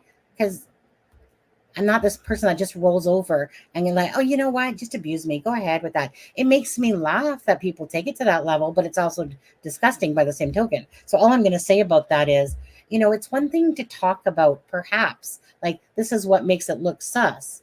And it's another thing to come right out and say that, like Christopher Proudfoot, I'm just going to type you and I know that you had something to do with it, and stuff like that. And then that, as adults and stuff like that. I'm glad that Illuminati came to that point, and hopefully, like, I didn't listen to it all, but because it's awful. It's awful what people do online to each other, and yet we're all humans and we're all got hearts and we all got feelings, and people put out a lot of false information, and people ride off of that false information and then start accusing. And I just don't want to be that channel that does stuff like that. I did that with Delphi and I learned my lesson. And like I said, I can easily say, like I did about Christopher Proudfoot, okay, why is that non-evidentiary? Why is he saying this? Why? Because it's true. He put it on his Facebook page and he said it. Can we type hypothetically? Absolutely. Am I going to call him a cold-blooded killer of Sebastian? Absolutely not. I don't feel like they still had anything to do with it. If I'm wrong, I'm wrong. I don't even care about that. I just care that we bring awareness to Sebastian Rogers, because that's the point of it all. It's the point that people are invested in this case one way or another, whichever your purpose is, but the more that people are here and see it and share it is the more awareness you're bringing and bringing help to this family. And like Illuminati said, like when they asked him, like, is there anything we can do to help you? And then he did say, like, hey, if you could hand out these flyers. And all he wanted was to bring awareness. So I'm going to ask you people that are watching on Twitter, YouTube, please share the live. Why? So I can make my $3 from YouTube off of it? No. It's just simply to bring awareness to these cases, that, and people see it. So everyone that keeps hitting that button, there's another person that's going to become aware of that case or that story and stuff like that. There's a difference between, say, following a case and you're covering it. And then there's a difference between when you're literally doing lives to speak up for the voice for the voiceless, and trying to bring awareness to something. Like I said, I'm never selfishly motivated by anything. Okay. Never. It's not my way. Never been like that. I'm selfishly motivated to help people and try to, at some point, that if somebody's even listening to my words, that they all of a sudden in turn have a softer heart, that they end up starting to share more, because maybe you watched me, maybe you watched somebody else preaching about sharing, to bring awareness to the case, and if that's selfish, sue me. Seriously. Well, don't sue me really, because I'm in Canada. Most of you guys are in the United States. All right, preach it, Sonny. I care about truth in kids. I do too. Again, people don't know me. My son, like I said, my son's a little jerk ass to me. I have one son. He's 27 years old. Raised him with all the love and care in the world. His dad, not so much. When we went through the divorce when he was 13, 14 years old, whatever, in 2013, 2012, 2013 area, my son turned on me, literally turned on his own mother. The mother that protected him, the mother that did everything for him, the mother that always made sure that he could tell the truth. That mother, that mother that people should be, right? That care about their kids, that want the best for them, that try to show up for every school event. Well, I did, because why? I worked all my life. I worked part-time so I could take him to school every day and pick him up. I didn't want other people taking care of what was my responsibility. No offense to anybody else. That's what I wanted. And that was because my mom could never be there when I was a kid, because she was too busy supporting us. She went on welfare for a couple of months so she could get a job, and get trained in being a receptionist at the time, because we were poor ass and I didn't care about that. It was just about the values that my mom and everybody instilled in me, to work hard. In order to get something, you work hard. You want to be on a baseball team or volleyball team, you work hard. You have to earn things in life. You have to earn your stripes. Nowadays, it seems like everyone just wants everything handed to them on a silver platter. It's not the way I was brought up. And so for me, my son, my mom was not a hugger. I made sure when my son was born, I hugged him. I always told my son, I don't care what you did, son. Just tell me the truth and you're not going to be in trouble unless it's like huge. Just do that, right? One day he calls and he says, Mom, I have a code on my phone that I need to get to and I'm at a friend's house. Can you tell me what that code is on my phone? Thank you, Miranda. He says, and I said, okay, well, where's your phone? And he goes, because he forgot it. And he's saying, it's in my toy box. You know, those red big plastic tubs? I'm like, why is it in your toy box? Okay. We all know what a 13, 14-year-old's doing at 13, 14 years old. Okay. So when my son would bug me, sometimes because he knew, like, I'd be on the computer and he'd like demand my attention like instantly. And his dad would always shoo him off to me. So I would say, hey, Matt, don't you got some pictures to go look at on your phone? And he would turn like a shade of red that you never seen before. And then one time he comes back to me like probably a year later and goes, Mom, that doesn't bug me anymore. But anyway, so when he asked me for this code, I said, well, why is your phone in your toy box hidden at the very bottom? Why would that ever be, son? He goes, Mom, you know exactly why it's there. I just need the code, please. And I'm just like, thank you, son. Even though he's a little shit now, like my son, honestly. When we want to talk about an evil child, that hates his mom and everything. Where did it all come from, son? When did somebody loving you, caring about you become a bad thing? Oh, that's right. Out of the parental alienation thing called your dad that hated me so much because my son loved me more, that he just totally turned because he wanted his father's love. It's sad.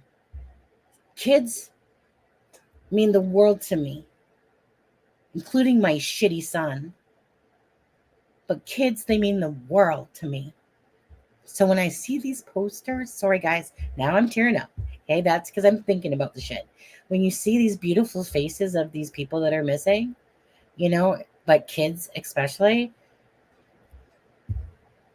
it's so hard on the heart to watch these families suffer in pain. So whoever's guilty or not guilty, that will be found out in court, through the system. Shit. One sec. My eye.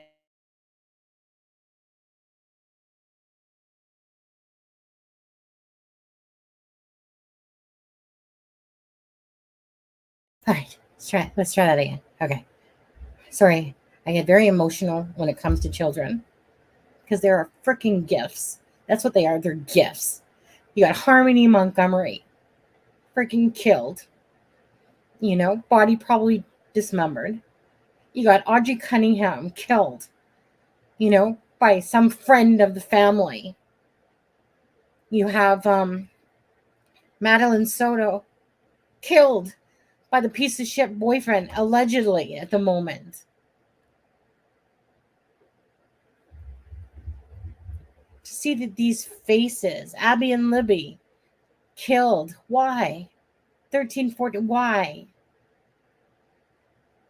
These children didn't deserve it. Elijah Vu, why? These parents treating their kids, like they're freaking little soldiers that you obey or you get beaten. So if I'm passionate about kids, because I am in general about people, it's because these innocent children deserve to be found. They deserve to have the truth told. So yes, what the fuck happened to Sebastian? What happened to Sebastian? He didn't just disappear. Either he left or something happened to him in foul play. But there's no sign. There's nothing. Nothing. Exactly. So it hurts my heart to listen to Seth Rogers crackle when he's talking, because as he's doing that, and you have children yourself, and you're feeling that same pain because you know that you would be so absolutely effing destroyed, devastated beyond repair. But he's in fight mode, right? It's the gravity of it's not all set in yet, because he's going out there every day searching for his child. He's literally putting his boots to the ground, searching for his child. Christopher and Katie, are you guys doing that? Are you guys going to the soul? I don't know. Not from anything I've heard. And if you aren't, you should be. Because it's your freaking son. One of you stay at home and then the other go searching. If you're not doing that, you should be. But that's not what's come across through the news. Oh yeah, well, we're handing out flyers, setting up lemon tea, like lemonade stands and giving out flyers. That's what it comes off like. Get your ass out there searching too, boots on the ground. So when Cluminati had this, aha moment, it's because she got to physically face Seth Rogers. Yeah? Got to physically face him, hear his voice, understand that he is a dad, and nobody has any clue where that child is. And he hasn't ruled out the fact that he could have walked off by himself, even though to them it seems like the most ridiculous thing that he would do that. But is it plausible still? Absolutely. There's nothing to show anything for Sebastian Rogers to us. To the TBI, different story. Yeah? And I'm sorry if I'm coming off preachy. I kind of do that sometimes. It's not about preachy. It's just about caring, right? And I understand caring. I've been in customer service my entire life, about caring about people, trying to make people happy. Even if my day is going shit, I don't care. I do not bring that to work with me. Now, if somebody says something to me that, like, Sunny, are you okay? And all of a sudden I start tearing up because I was hiding my emotions. And then all of a sudden that comment set me off. That happens sometimes. But you will never usually go to work and find me. It doesn't matter if I was being abused at home or not, you'd never find me that you knew that was happening to me, because I go to work and I just enjoy the people I'm around. Hey, how's it going? How's your night going tonight? So it's just about caring about people, and I care about people genuinely. Not to say others don't. I'm speaking for myself, but I'm asking people, if you think you care a lot, maybe look at yourselves. Do you really care a lot? Or do you just believe that you care a lot? Do you share posts when you see them? Or do you share a meme instead of sharing a missing person? So if that comes across preachy, I don't care. Amen to that, then. It's too bad. Okay, so anyways, let's get back on track again. Amen. Can have an hallelujah. All right. Yeah, I've been doing it a long time, and I'm really good at it. And my job that starts on this 27th, I haven't been working the last year and a half, and I really hate it because I feel like a proper bum. And my husband's just doing all the supporting, and I get very little YouTube money. And by the way, it's 9/11 here. But yeah, I've been doing it all my life. So my job that I start coming up, it's in the head office of a big food company that's just right near me, and like literally a few blocks down the road. Being a customer service representative, great perks to go with it. 3 weeks vacation. You can work from home after your probation, 3 days a week if you want remotely. Anyways, I enjoy helping people. So it was right up my alley. That's the reason why I applied for it. I don't apply for things that I'm not interested in. I would never work at a job that I hated. That sucked. It really sucks being it. So if any of you guys out there, preach it again. If any of you guys out there are working at a job that you absolutely hate, honestly, it trickles down into your real life, to your home life. And then you guys just, women or men, become jerks because they're not happy at work and stuff like that. Life isn't just about that shit. You gotta, even if you get paid less and you're happier and stuff like that. So that's I'm that person. Okay. I'm that person that I enjoy things that I do, and customer service, and all that was one of them. Okay, stop your preaching, Sonny. Okay, we're sick of it already. Fine. Let's go to Nick Perez from Channel 5. So we're going to watch this video again on his Facebook. Where are you, Nick? Right here. Okay.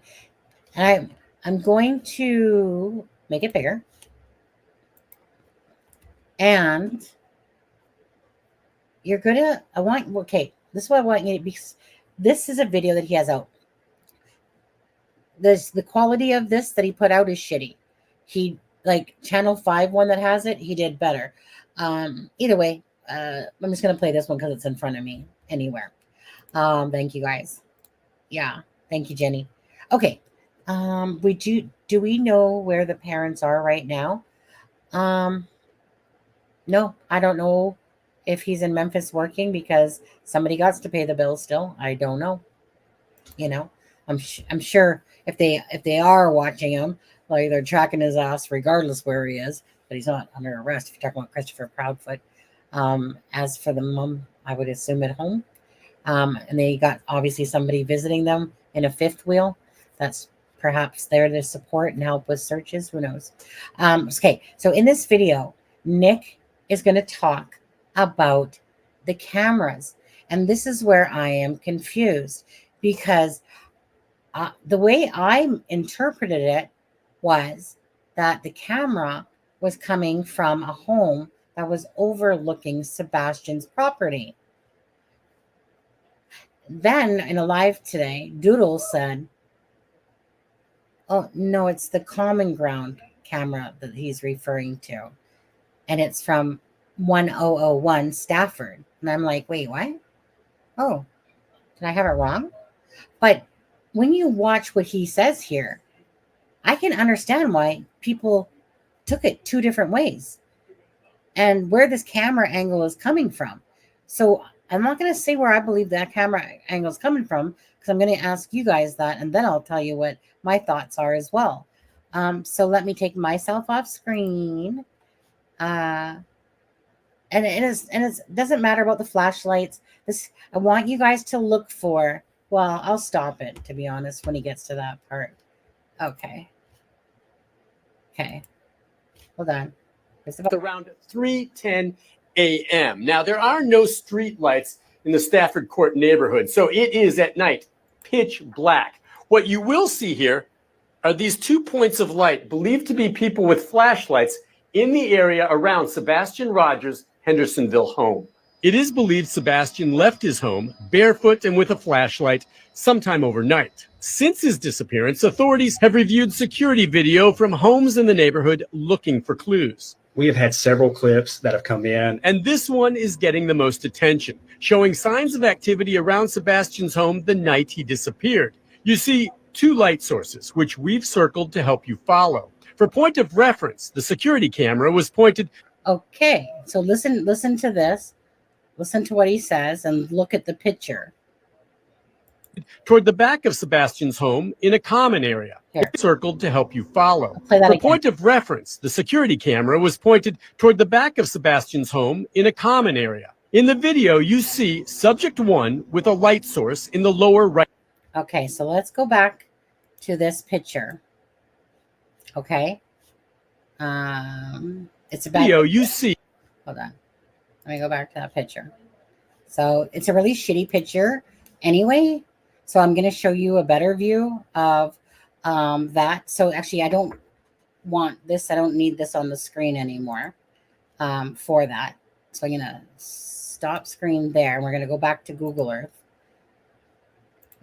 And you guys get free rides when I take you on Google Earth rides anyway. You're welcome. Okay. Is this Google Earth? Which one's Google Earth? Sorry, I just got to make sure I'm in the right window. Okay. So I'm right there. So it looks like it's this one. Share. Okay. So we're in Google Earth. Let's go to, well, let's just go up in the sky for a second. Go for a journey here. So we're going to do that. And we're going to make this clear because for some reason Google Earth. I don't know, but it just, okay. Let's go to that year. Okay. I don't know why it keeps taking me to 2023. Okay. So you see this home right here. This is 100 Stafford Court. The view that Nick, hold on, come on. Nick Barres is giving you. Come on. Come on, you. Sorry, I'm trying to do it, but the stupid pointer doesn't want to click. Come on. How hard is this? Okay. Just maybe a little bit more. Maybe a little bit. Oh, nope. Too far. Too far. Too far. Okay. He's kind of giving you this angle, let's just say. Okay. So on the garage, and thank you to Doodle for sending me that other one that looked like a camera. It is indeed floodlights. The camera is on the left-hand corner of this house. Okay, meaning that there is a camera there. So how Nick words it. Oh, hey guys, welcome back. I was on a different page. I'll make this bigger so you guys can see. Take myself off again. In fact, I'm going to remove this as well, just so that you guys have a clear, version of it. Okay, so let me go back over to here. So the picture that he's showing you is from this angle here. Like he's literally showing this home and that. And what he says is that the camera is, showing the backside of Sebastian's home. Well, everyone, like including myself, thought it was this home that's up for sale right now. That went up on sale like 7 days ago.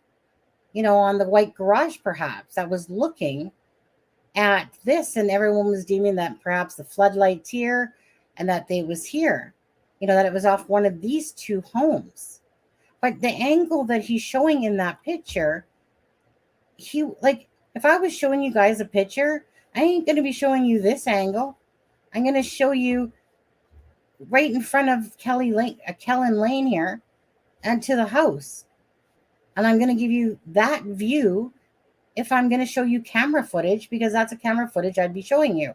He's showing this picture first and then the camera footage. Now, this camera looks at the common ground and it's facing, and you guys remember, these are lush trees. There's not a lot of lush trees going on right now.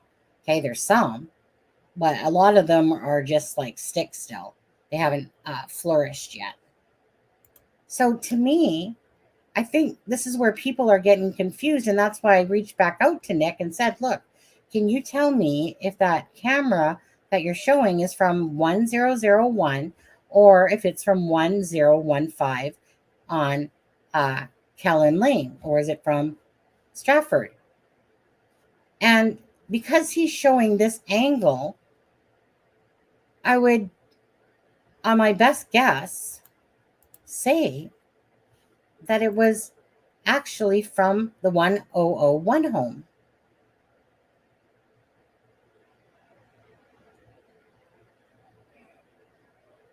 Let's see. I'm trying to see here what you guys are saying. Like, if I'm just trying to talk with, like I said, regardless if I'm right or wrong, he hasn't answered me back yet. And he answered me the first time I messaged him. I'm kind of hoping that he'll answer me back. But he was literally giving you the angle from this point of view right here. And this camera looks right there. And don't forget though that this camera, the videos and that have, I'm sure, been enhanced. Like, I'm sure that these videos have been enhanced. So I don't know what the actual answer is, because I assumed it was, why is it? I always hate this. I don't know why it's showing two mouse on my screen. But anyways, this 1015, I don't know. He didn't say that. He just said, okay, I think it's from that corner lot. This one here, the Stratford CT girl. What do you guys think? You know, but the thing is, and we talked about this already, but the police have deemed this video as non-evidentiary. Why did they do that? Whether it's this house or this house that has that footage at 3:10 a.m. in the morning, why did they deem it as non-evidentiary? 1 sec, guys. 2 secs. I just need to have a sip here of drink, but I don't want to. I'm just going to mute my mic for 1 sec.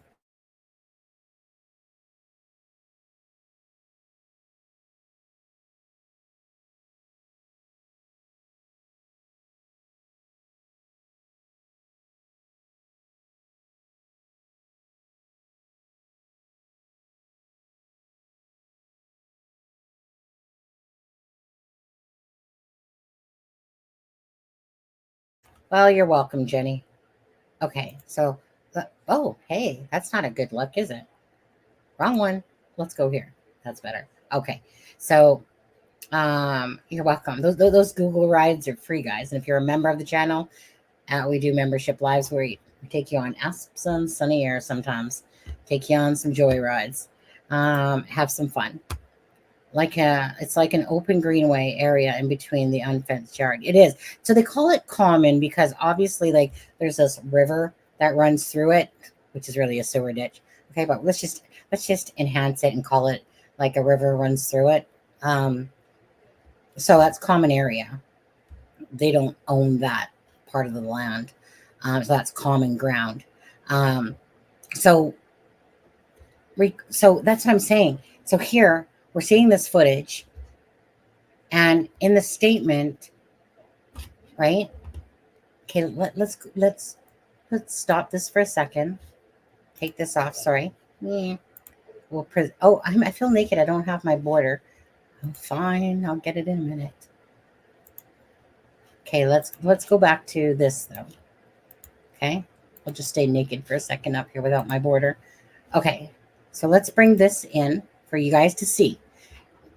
What about the technology aspect? Have you collected security video area from homes or businesses? Have cell phones been checked? Many neighbors and businesses have provided video from homes and business surveillance systems. We are grateful for that cooperation. The video has been collected, and now that's what's weird. The video has been collected, and from the beginning of the investigation has been analyzed. Okay, look at. First, I want to say this because if that didn't catch your attention, it sure caught mine. Many neighbors and businesses have provided the video. The video has been collected. That's referring to singular one. That's it. And from the beginning of the investigation has been analyzed and enhanced where possible. Okay, enhanced. So it's been played with by tech experts with TBI, FBI, and Secret Service. To date, nothing gathered from these video systems has been determined to be significant. Nothing gathered, right? Didn't Anne say that Ellie said it had no, right? That's what we're just getting to that, right? Patricia, as we get right here, it's going to say that. We do caution that some surveillance videos we do caution that some surveillance video being shared in the public may have been misinterpreted or misidentified or not shown in its entirety. It has been determined that it does not hold any evidentiary significance to the investigation. Now, it doesn't specifically say which video they're talking about, but I mean, this video that's out there is the one that's getting the most attention. And this thing just came out yesterday, or was it the day before now? Anyways, the video has been collected. So I'm going to say that it's possible that they are absolutely perhaps referring to this video and that it's been misinterpreted, misidentified, or not shown in its entirety. It has been determined that it does not hold any evidentiary significance to the investigation. Numerous search warrants have been executed. Cell phone data has been analyzed, and any other available digital evidence been collected, searched, and documented. Information was collected from Sebastian's gaming system and has been analyzed. With the help from the FBI, vehicles that were placed in the area at or around the time of Sebastian's disappearance have been accounted for. These videos are all on the electronic evidence that has been reviewed. It is often being let's read that last line again. These videos and all the electronic evidence that has already been reviewed is often also being reinvestigated. Okay. And then in this part underneath of it, it says like what's going on now, what next. The search for Sebastian has not stopped. Every day, tips and leads are investigated. People are being interviewed and re-interviewed. Evidence that has been reviewed once already is being gone over again. We continue to ask residents in the area of the search to keep an eye on your property to see if anything may have been moved or displaced. Is this a place a child could have hidden? If you have property that has ledges or holes and the teenager that might find it, be in. Now, don't forget, remember, it was an Amber Alert that was issued, which is typically when a child has been abducted, right? That child that has been abducted could cause harm to himself, so there's like 3 reasons really why an Amber Alert is issued instead of whatever the other one is, Silver Alert. No, Silver Alert's for an older person, I believe.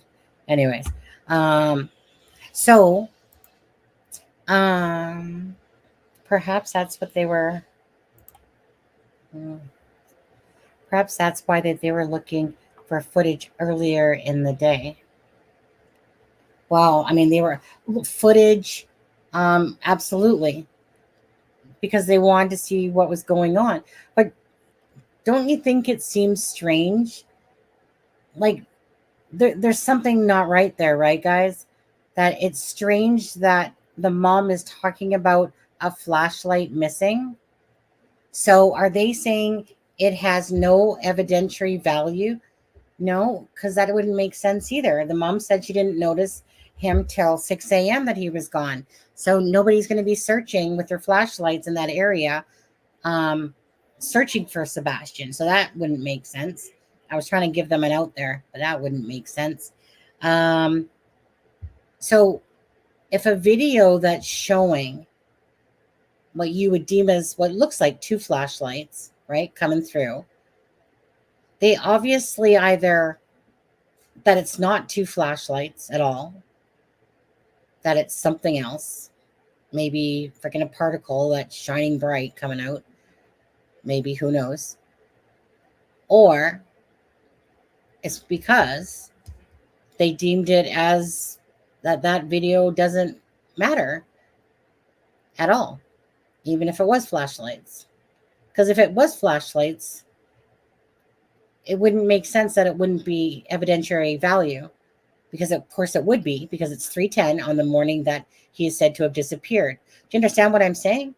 I'm not a police person, so so I'd love to hear the thoughts on that, to be honest with you. I'm gonna have to ask CD that question, unless somebody in here is a police officer and has their thoughts on that, or even just your own thoughts. But especially, as I would like to know why they're not deeming this as evidentiary if it is flashlights, and it happened at 3:10 on the same day, same night that he goes missing.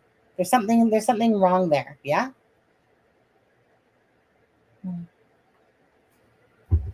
There's something wrong there. I'll just see what you guys are saying in chat here.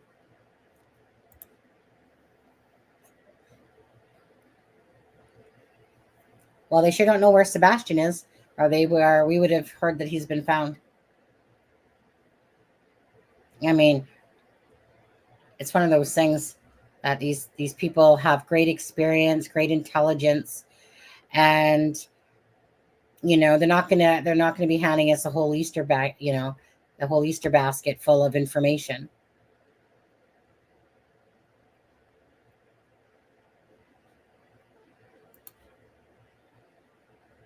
Right. There's a couple conclusions to that, CL. It wouldn't matter if it was either a fake video, not by the person that shared it, but by two people pretending that they're out there, right? That they're out there with the flashlight. It's kind of like, you know how I think of it like, guys? You know when in the Madeline Soto case that the piece of shit there named Stephen Stearns drove by, that is, his car was on the police reader, like he was seen on camera on the police reader driving away at 8:10 from Madeline's school to make it probably appear to the cameras that he was around that area. So yeah, I was just dropping her off, do. And then I brought her body back in the vehicle at 8:19. He was probably doing that for show and tell. Well, I mean, obviously. So is that the case here, that it's like a show and tell type of thing? Like, oh my, there's a flashlight being mentioned by the mom, and oh my, that's to the more conspiracy theory side, but why else would that video have no value? Tell me your thoughts. Tell me your dreams. Maybe don't tell me. Oh, hey, I'm blurry, I think. 1 second. Thought I was moving around in my chair. My camera went blurry. 1 sec. 1 seckie. Actually, I need to find my border. I'm feeling so naked without it. Let's do that. There you go. You guys feel that relief? Okay, let me see if my camera is fixed. Boom. No, not yet. It's because when I move around too much or something, this camera goes out of focus easy. So I'm just bear with me. I'm just gonna have to walk away from my computer and come sit back down. Actually, you know what, you guys, let me go have a potty break, okay? I need to go to the washroom. I drink a lot of water. I'm diabetic. So I find that I'm probably having too much sugar, and I'm having to drink a lot of like fluids all the time, it seems like. It's probably what's going on. But anyways, so I'll be right back. And in the chat, yeah, again, just your thoughts about that.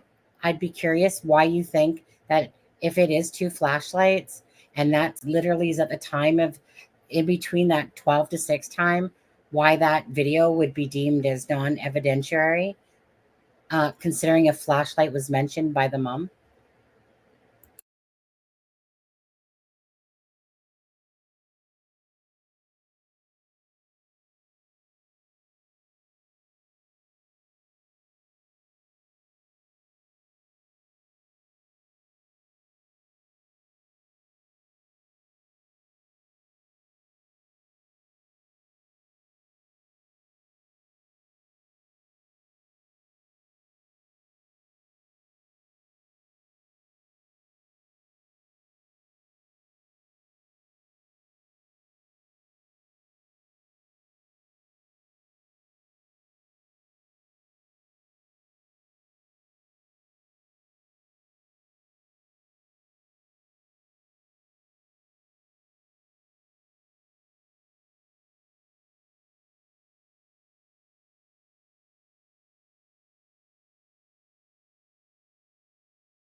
Okay, I have a deeper question for you guys now that I've gone to the bathroom. Whenever you're watching a live and someone on the live says, I'll be right back, I'm just going to go to the washroom, does this thought enter your head? Just tell me if it does or not. Did you wash your hands? Do you ever think that? Okay, the answer is no, I didn't. Okay, that's just my answer. I simply did not. Probably should have, but I didn't. I was trying to get back here. Right? Does that thought ever go through your head? Someone says that. Do you wash your hands before you're coming back talking to us again? Anyways, he's on camera, supposedly, hypothetically, we'll say, according to the neighbor that has a camera across the way, that they said that they see the mom. I believe that to be true. If I was to go by, what sounds believable and what doesn't, and where that information came from, in a sense. Do I believe that a person has a camera across the street? One of those houses do? Absolutely.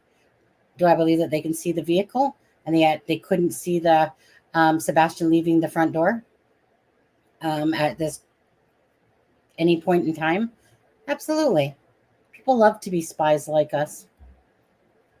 If they have a camera, those people in that neighborhood, everyone is sitting there looking at every minute of that footage to see if they can see Sebastian on their cameras. Jenny. Maybe police have a better video of those lights from another camera. You know what, Miranda? That's what I'm saying. Good thought. Good thought. That could be true at 3:10 in the morning.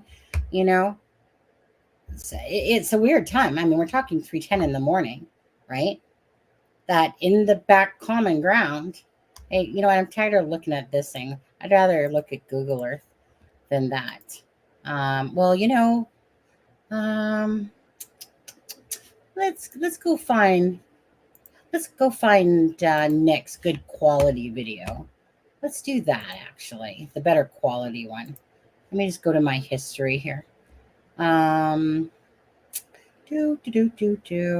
I really hope that Riley is alive. Like, I hope really that these sightings come to fruition.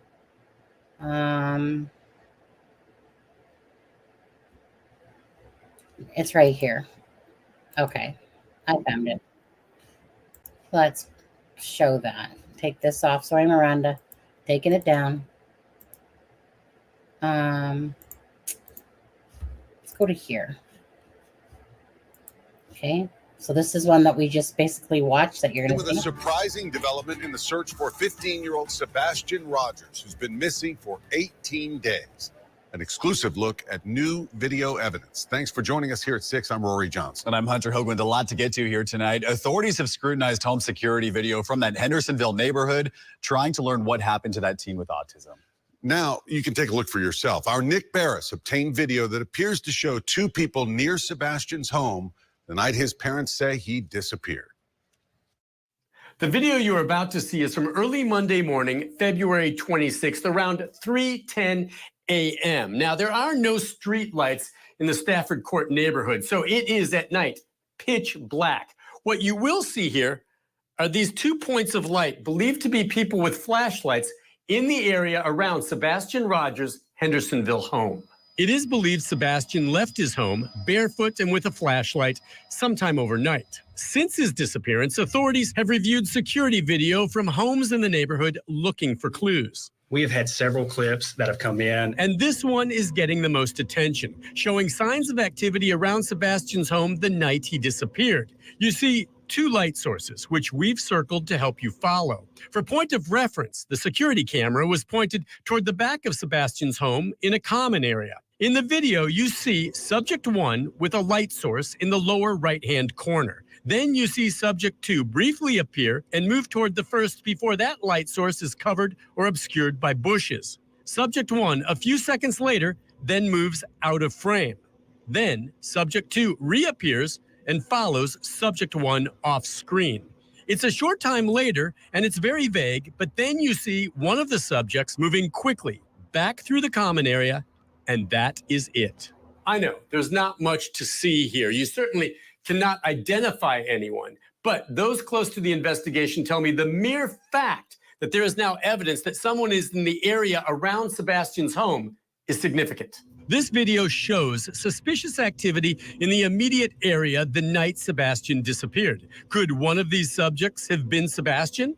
Did he meet and leave with someone? Sebastian's father says his son would not go with a stranger. It's up in the air for me because I don't think he would get into a vehicle with somebody unless he knew them. So what exactly are we seeing here? I know investigators are doing what they can to try enhancing the video for any more clues. For now, this video is now part of the Sebastian Rogers missing person file, and I'm told it could become more significant depending on where the ongoing investigation leads. We'll be following that.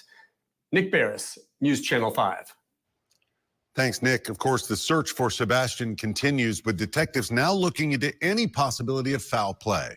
If you think you can help, call 1-800-TBI-FIND. The search for missing Missouri student Riley Strain continues as today marks 1 week after his disappearance. Good evening and welcome to News 2 at 10. I'm Kenley. Sorry, guys. 1 the second. 22-year-old was visiting for a fraternity. Guys, how many tabs open? I was trying to find the video that I was playing. Bar. The bar's ownership group, TC Restaurant Group, says he had a drink and 2 waters before being asked to leave. Might as well watch News this 2's for a Nikki second. McGee It's about has Riley. more from Riley's parents, who are still in town from Missouri searching for him. Nikki?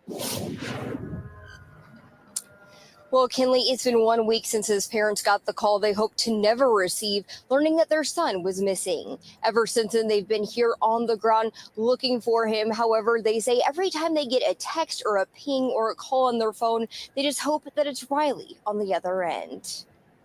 It's been a week. We haven't heard his voice. We haven't gotten a text from him. We're ready. We're ready, you know. It's a point the family of Riley Strain hoped to never reach. 1 week since their soon-to-be Mizzou graduate disappeared from downtown Nashville and was reported missing. And since then, his family hasn't rested easy. Middle of the night, you hear that ping. You're jumping up. You're like, is it Riley? Is it, somebody that knows something about I'm just Riley? letting this one play out. So, yeah, it's time. It's time to bring him home. Although some cameras capture the 22-year-old making his way through downtown Nashville, heading towards the Metro Courthouse, his family explains there are gaps and cameras pointed in the wrong direction to know exactly where to look. They also say Riley's Apple Watch location wasn't set up, leading to another dead end. Oh. We're ready to get this over with. We want. I didn't know it wasn't set up. I didn't hear that part. We're a weekend. It's not getting any easier. That sucks. Time seems That like sucks. It's really to the critical point.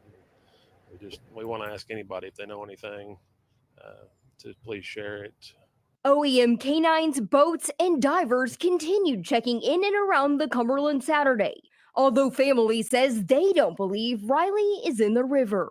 As family works to get through this grim milestone, what's keeping them going is the kindness of others, including loved ones cycling down to Tennessee to help search, along with strangers driving and offering up hours of their time. Just can't thank them enough. I mean, it's so amazing. It restores your faith in the American people.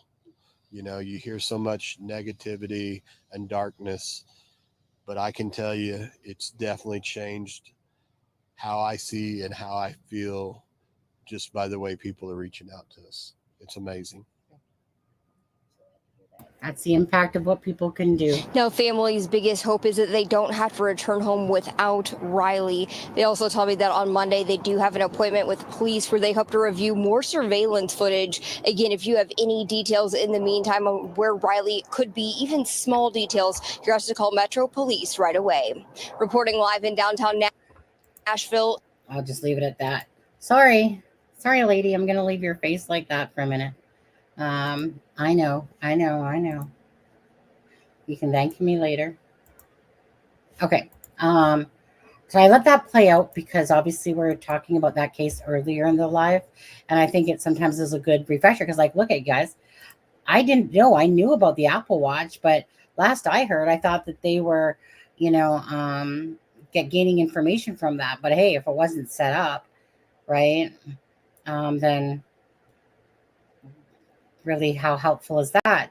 I'm really hoping and praying that Riley is still alive, that these homeless camps that claim that they've seen Riley, or this lady that's seen the shirt. But hold on a second. If that lady did see the shirt, there's no good that's going to come of that typically, right? If she saw it on a different homeless guy with that same shirt on. that means he either found it or retrieved it somehow himself. Because, doesn't matter if you're homeless or not, there's bad people in all forms and walks of life, homeless or not. So if that lady is accurate, it's not like a homeless guy didn't see some drunk guy perhaps, and mugged him, whatever, because maybe he was passed out at this point. Maybe he stumbled and fell and just, but he has, if that's true. So we'll see where this takes us. So many prayers go out for, again, to these families. Again, just so you guys know, there's 1,380 people watching this live. There's 1,335 people watching from Twitter. Again, I do cover these cases. So if you want to follow me on Twitter, feel free. And that way, because whenever I do a live stream, I post it to Facebook, Twitter, and to, of course, YouTube. There's like 44 YouTubers, but there was a lot more earlier for the Sebastian one. And again, it's pretty late at night, right? I'm Pacific Standard Time. I live in Vancouver, Canada. Most of the cases we cover are usually Eastern, 3 hours different. Aspen Connor, my co-host, he's from North Carolina. And Charmaine, if you see her on here lately, she is as well from a province over from me in Canada. So again, appreciate everyone that's watching from Twitter. Again, if you can share the live, that will be great. Bring up the discussions, bring up the awareness of the case, and just keep paying it forward. And, just when that dad, was it the dad talking there, the friend? And I think it was the dad. Who was that last guy talking on the left-hand side? Was that the father? My brain's tired now. But anyways, regardless, the people that come out of the woodwork to help other people, it really helps. It shows the families, look how many people are here to support us. They might be going through painful grief, and stress and anxiety as they're waiting to hear about their loved one. But again, when a community pulls together, it's a beautiful thing. And people never understand sometimes the power of love and the power of caring and how much it does mean to these folks. So if you are in the Tennessee area near Hendersonville or whatever, and you are able to grab some flyers, type of thing, or do something, search some areas if you live around there. Anyways, I'm just saying, doesn't matter if it's Hendersonville or somewhere else. The power of love in the community is a beautiful thing when people pull together, and that's what I fight for in here. That's why I don't allow trolls in this channel. I don't care how many I block. I got 1,000 people blocked from Delphi at least, and I will continue to block people that come in here and they're ignorant, they're rude, or they come in here just to throw shade at the channel because they have no lives, nothing better to do. I don't care. I'm not that person that lets every Tom, Dick, and Harry in here just to watch, because people deserve to be able to have a nice conversation without dickheads coming in to try to ruin it. I just don't allow it. Some people go, I don't care who comes in my channel, as long as it's a viewer. I care. I care. Those people that are trolls and stuff like that are ignorant. They can go watch other channels about information. I work hi Border Girl. I work third shift, so I'm glad to have people live or live when I work. Oh, that's nice of you to say that. On the live, the third live back, where it's basically the same thumbnail, but in the green color, there was actually a commenter that lives in Hendersonville that is in real estate, that actually we were talking about, or she had made a comment about the camera thing.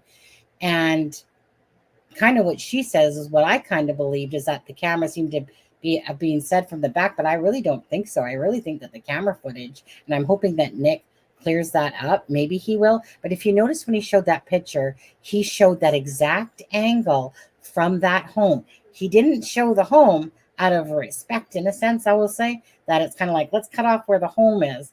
but let's show the angle. So I actually believe that the camera footage to that flashlight video is from that area. But I also believe, and that's, I think it was it you, Miranda, that said this, you know, like maybe there was another video that somebody else had from their home within that vicinity of that area that cleared that up. Although, who the hell's up at 3:10 in the morning with some flashlights or whatever? I don't know. So I'm very curious about it. And thank you guys again for watching. Please give this live if you're watching it, you know, or you could just come over, subscribe if you want, if you follow the cases. Again, I just kind of, sometimes we kind of have like Monday, Wednesday, Friday is our typical live days, but I'm that person that I'll do a live whenever I feel like it. But those are kind of like our set days. But hey, I'm doing a second live again tonight. My husband was over at the shop making a windmill or whatever. So I was like, you know what, honey, I'm going to do another live tonight and I'm going to talk about Riley. So let's say that you mostly know about Riley's case and you don't necessarily know about Sebastian's, even though I can't see how, because it's like 20 minutes apart from each other. At the start of this live, a case came out that Joanna and somebody else that I believe was talking about. I think it was someone named Lucy that had said about Grayson. I want to say it was Grayson. Is that the name? Carson. Why can't I think of the first name? Carson. Let's think of Carson, you know, from the, you know, he's dead now, but you know. But anyways, Carson Hughes. Okay, so that's out of Indiana and he's missing and they're doing a big search for him. Keys left in the vehicle, tripod on an island. You know, again, chances are, sounds like a water thing. Might not be. But you think that somebody, if they were abducting him or something like that, or stealing from him, that they would take the tripod and stuff like that. I live about 30 minutes outside of Hendersonville now. Okay. Towards, oh, there's Ivy. Ivy, did you want to come up and join us, Ivy? Or are you tired?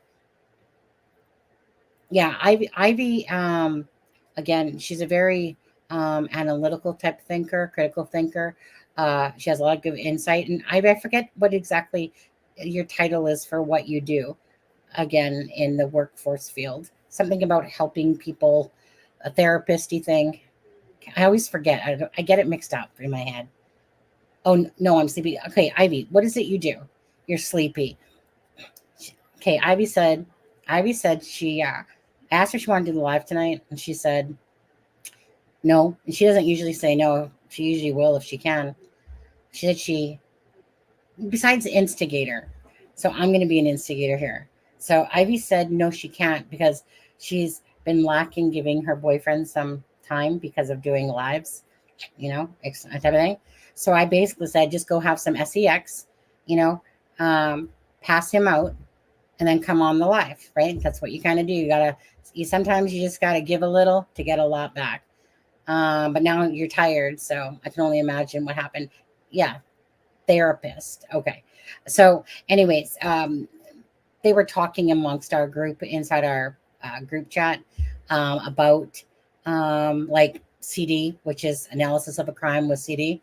Okay, he's a police officer, retired police officer. Lewis, a very critical thinker, great opinions himself, has a lot of knowledge of things in general. Had worked in, I think it was a prosecuting office at some point in his whatever life, not doing that no more.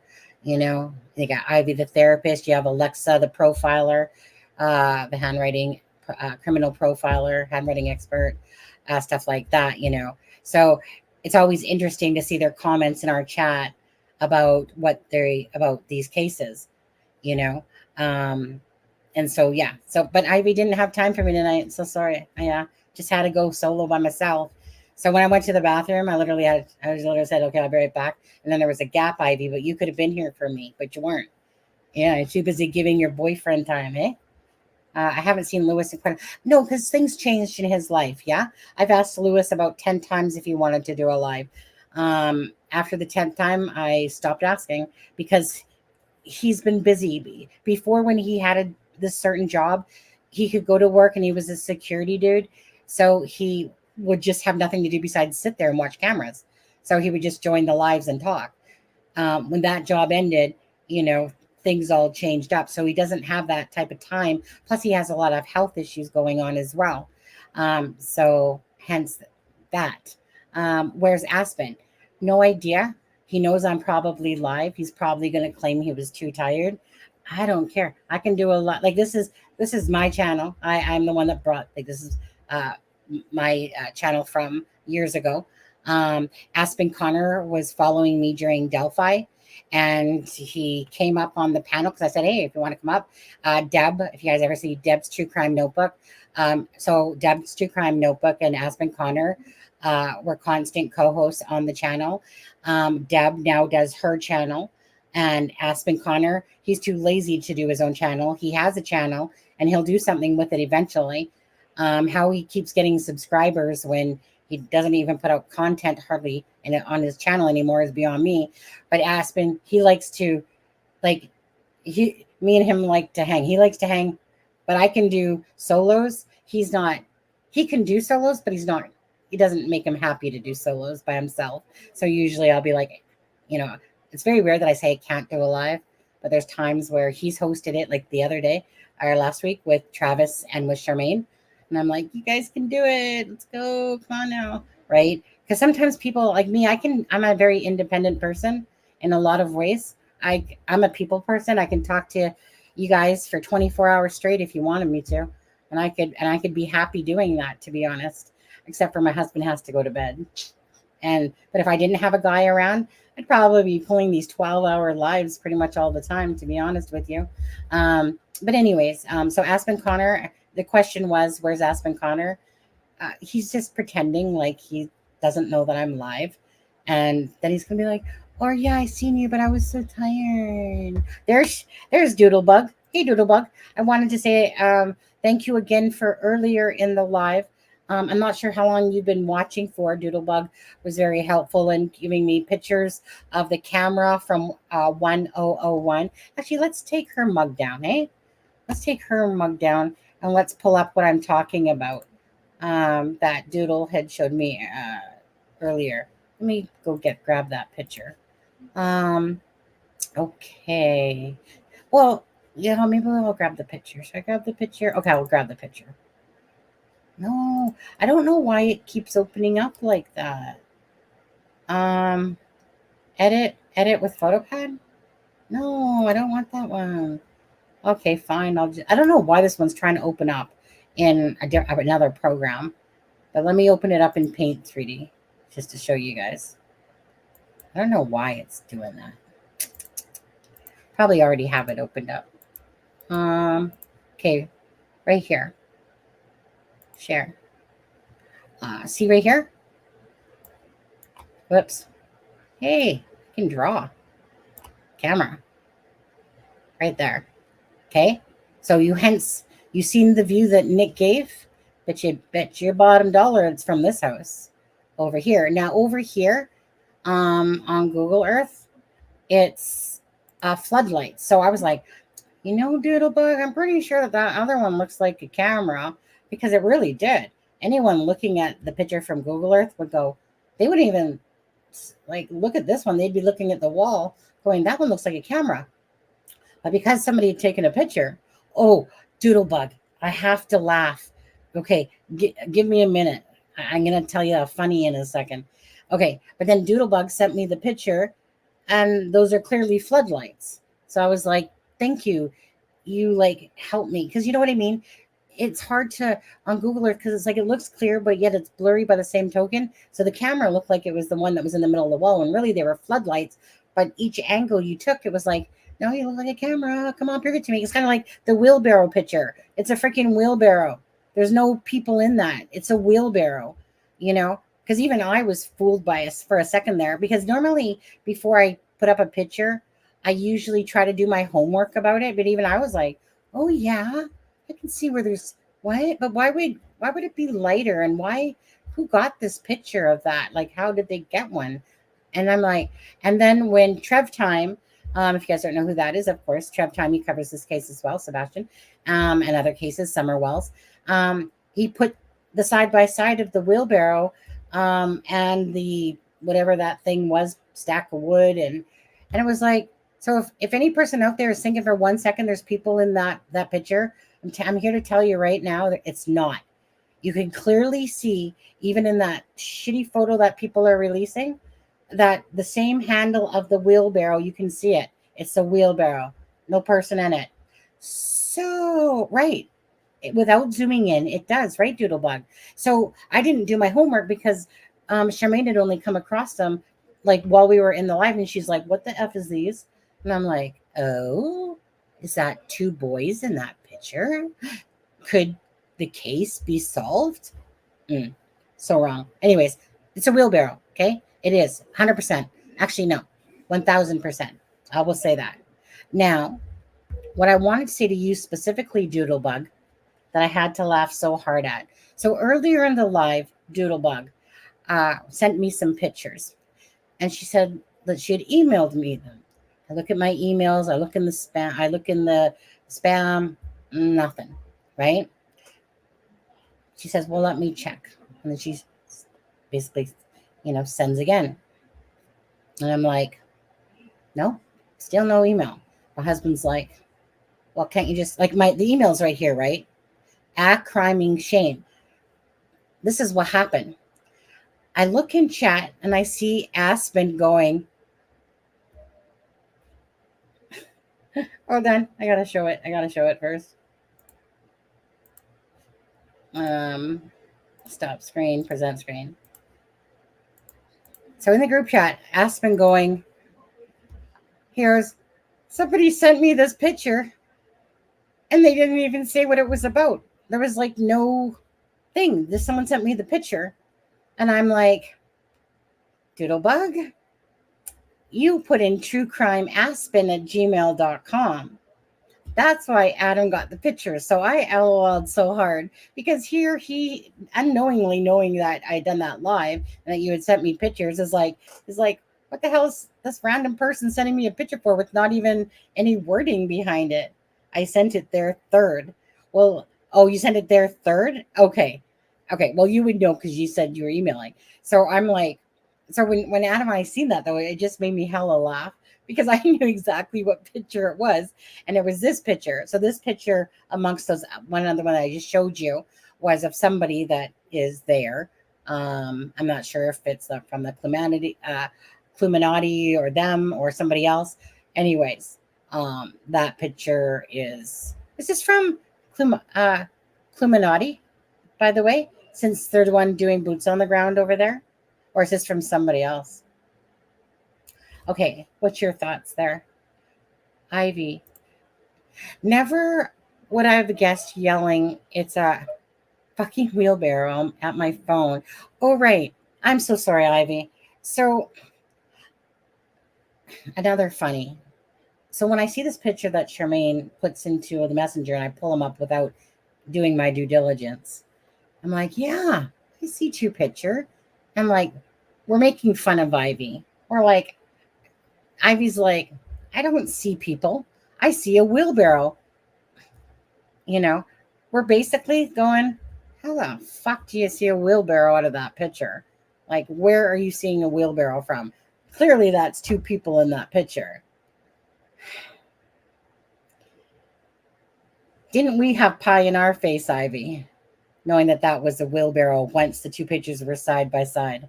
So if anyone just looked at that picture, they'd be like, "Oh, yeah, I see two figures."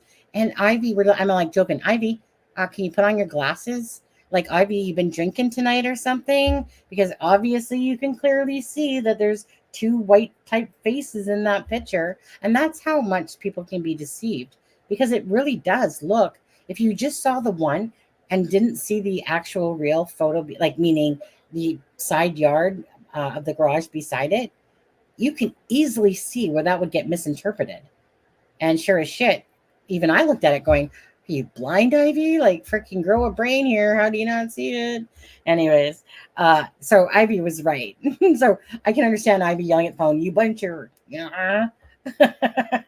you bitches, you better listen to me. I'm telling you, it's a wheelbarrow." So then she draws this funny picture that looks like a face with a snorkel mask. And she draws out the wheelbarrow parts or whatever. And I'm sitting there before I'd seen that picture, I'm just like, oh, wait. Thank you, Trev Time, for this picture. You're right. That's a freaking wheelbarrow. That ain't no fit. So, Ivy, here I am thinking, like, have another one, Ivy. Okay, now let's see here. See, now you've distracted me, Ivy. Now I feel like, do I go? Do I stay? Do I have anything more else to say? I don't know. Is there anything else to say, to be honest with you? It's a mind melt. Like, wait. I wonder how they knew so early on and everything. Okay. I wonder how they knew so early on the flashlight was missing. Well, I'm not going to lie. That does cross my mind a little bit. And the reason why I say it does is because Seth Rogers talked about the home, and he said that the home was spick and span, that except for Sebastian's room. So in my head too, I'm thinking messy room. I don't know how messy, but I'm thinking messy room. And I'm thinking, like, okay, yeah, like, why would you start looking for a flashlight to know to look for a flashlight? Like, okay, so he has a flashlight in the room, but, how did you know if the room is messy that it's a flashlight? Unless he really played with that flashlight a lot. That would be my only answer to that. Because I don't think if I went in my kid's room, I'd be sitting there going, damn, that flashlight's missing. Unless it was something that he was attached to, then I'd definitely be going, well, wait, I don't see his flashlight. I don't see his little blankie. So, but if my child went missing, I don't think I'd notice. But okay. Actually, thank you, Ruby Rose. By the way, if that's you in the picture there, love your hair. It looks like it's kind of ombre and goes down. But anyways, beautiful color. If that's you, beautiful blue. But yet the name is Ruby Rose. I'm Ruby because I'm a Cancer. That totally goes against everything. Ivy Rose. We have a Ruby Rose. Twinsies? Ivy's more like a thorn bush. It's more like a rose bush, really. Ivy Rose, yeah. It's funny, you guys are just talking right below each other and above each other. Now I'm just having fun. Anyways. Oh, yeah, Ivy, I love your picture. You too. You know that. When did Mom change clothing description? I'm still yet to see the actual thing where it has it changed. I keep coming across the black and black. It was somewhere, I want to say it was somewhere around the 11th day area. Don't quote me on that, but that's what I remember, was that it was not that long ago. It was during the second interview. So wherever that second interview, whatever date that was on. Oh, it's a filter. Oh, I know exactly what filters are. You don't got to worry about that. The filter I played with on Remini. Oh, I got it. Yeah, Remini's a good program. Absolutely. Takes those pictures and can try to enhance stuff like that. Anyways, yeah. So it created that image. You know what? Why don't you just go YOLO, Ruby Rose, and go tomorrow to the freaking hair salon? I just go, I'm just going to take a chance on life. I'm just going to do something totally different. I don't care if I'm married or not. My husband will hate it. I'm just going to go dye my hair blue. Anyways, it's a very beautiful color of blue. I think that you should do it. Good night, Ivy. Don't do anything I wouldn't do. Don't have sex or something with your boyfriend. Don't do anything like that, because I wouldn't do that with my husband. Anyways, Ivy, love you, girl. We'll see you tomorrow night on the live. And Charmaine, so don't forget, tomorrow night's Delphi. Sunday, Monday is Delphi, whatever. Okay, so I don't know why, but this picture that's on the screen right now, it's making me feel like I'm actually in the truck for some reason. It's doing my head in. So let's look at this picture. Okay, I still want to know your guys' thoughts on this whole video of Flash. Okay, I gotta take that picture down. It's driving me bonkers. It was, for some reason, it was just making me feel like, oh my God, I'm on my, I paint, but the mural that I have on my wall is like a big beach sunset. I would say it's like, I don't know, 4 feet, 5 feet this way. It's really big. Let me just say that, really big. All I know is when I look at it, it makes me happy. It's a beach with the like blue beach, white sand with the white wharf going out into the water with the little bit of black. So yeah, I could paint it myself if I truly wanted to, but sometimes you look at something like that and be like, $75 for a picture that big? Yeah, I'll take it, right? So my husband looks at it and he goes, I hate that painting. And I said, I'm like, why? He goes, because you got stuff on it from where you smudge it. And I said, yeah, but it looks like a cloud, right, type of thing. I mean, I could fix it if I wanted to, but it looks like a cloud, to be honest. But anyways, I'm like, why do you hate? When I look at that picture, all I'm doing is going kumbaya, pretty much. I'm just like, give me a freaking coconut, give me the small umbrella in it, and I just want to pretend like I'm in that picture, and that is me looking at that water. It makes me happy. So that picture that had from the truck view was making me feel like I was in some sort of capsule.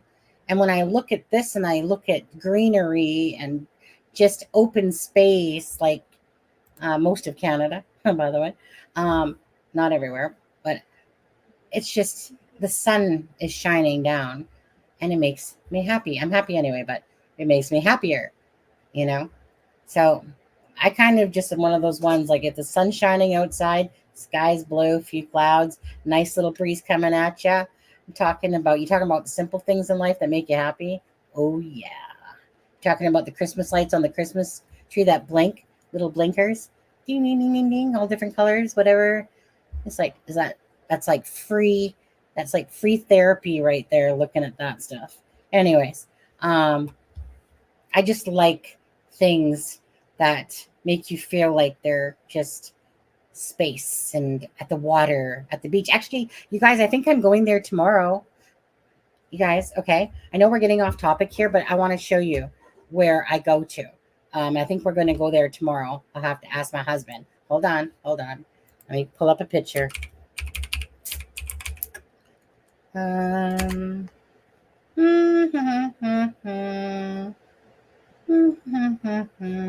Let me just pull up a picture and share it with you guys. I know we're sidetracking for a minute, but that's okay. You guys will live. Okay, let me just find a good picture, though, to show it properly. That's not one. People take a lot of shitty pictures, don't they? I actually have some myself, but it would take me too long to sit there and try to figure out where they were. Come on, there's got to be some better pictures than this. Well, okay, I'll take this picture. Okay. Let's do this picture, actually. Have you guys ever heard of, or wonder in here who is from Canada that's watching? Maybe none of, maybe just a few of you. Okay, actually, no, I'll explain to you. I'm going to show you 2 pictures. Okay. So I found behind. Whoops, where am I? Hello. Oh, hi there. Okay, so let me just pull them up. Okay, so I'm from Vancouver area, in a sense, a suburb of Vancouver I live in, and we go to White Rock, and White Rock's on the total opposite side, really. Like basically straight past Surrey, head off to White Rock. So maybe you guys have heard of White Rock, maybe you haven't. Anyways, it's the ocean. Okay, let me just find the picture. So first of all, come on, picture. Let's go. Giddy up. Let's go. Come on now. You can do it. Present. Let me see. Okay. Okay. So this is why it's called White Rock, first of all. There's a big ass story behind that. It's a White Rock. It's called White Rock. That's where we go. Oh, happy St. Patty's Day tomorrow, by the way. Some people, it's St. Patty's Day there now. More pine trees in Canada. Yep. Yep. Got our maple syrup. Got our back bacon. We got our igloos. We're good. We're good. Okay, so that's White Rock. So, you know, in the ocean, like, okay, let me show you the next picture, actually. So it makes, okay, like I said, I know we're sidetracking and probably don't care for a second, to be honest. Oh, right here, this picture. It was husband's idea, too. You know, hey, you want to go to White Rock tomorrow? Yeah, sure. I'm a simple life person. I very much am. Take me camping. Perfect. Away from the world, putting a fire, tossing back a couple of drinks, whatever, having a just good time relaxing. Stop screen. Throw out a fishing rod into that freaking water. Sit in a chair. I could do that for freaking hours on end. It's just therapeutic. Okay, so this is White Rock as well. Okay. So, you know how it is when the tide's out and you got all those little places to build sandcastles and stuff, because basically across from White Rock is United States. Okay. That's how close I live. Obviously, if you guys know Vancouver. So across from White Rock is like, I think it's called Blaine or Blair. Blaine, I think, one of the two. That's basically right across. But anyways, then you can walk out forever in the water, right? And then you hit that seaweed crap in there and stuff like that. Anyways, bottom line was, going back to the picture comment, going back to whatever, I could just sit in a chair all day and sit there and just watch people, you know, look at the water sparkling there. And I'm a happy person. So my husband says about the flashlight. What about that flashlight? Don't tell Patricia you said that word. I was laughing so hard when Nick there was like about the flashlight, and I was like, Patricia, are you grinding your teeth on that one? Anyways, I've been to Washington State. It's gorgeous. Absolutely. Anyways, so yes, I live in, like I said, just not too far from the U.S. border there. My mom, if I was in Abbotsford where my mom lived, the border, the Sumas border, was like 5 minutes away, if that. Okay.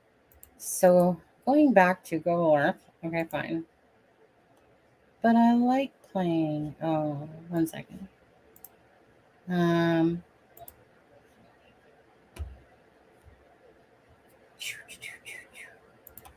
Okay, share. Alrighty. You know, you guys are just getting a fun-packed whole freaking live here, aren't you? I think we've talked about a few things, including the cases. Yeah, actually, most of the cases. But happy St. Patrick's Day to all you guys that celebrate it. Like I said, I mean, yeah, it's a thing, but we've never really ever celebrated that too much.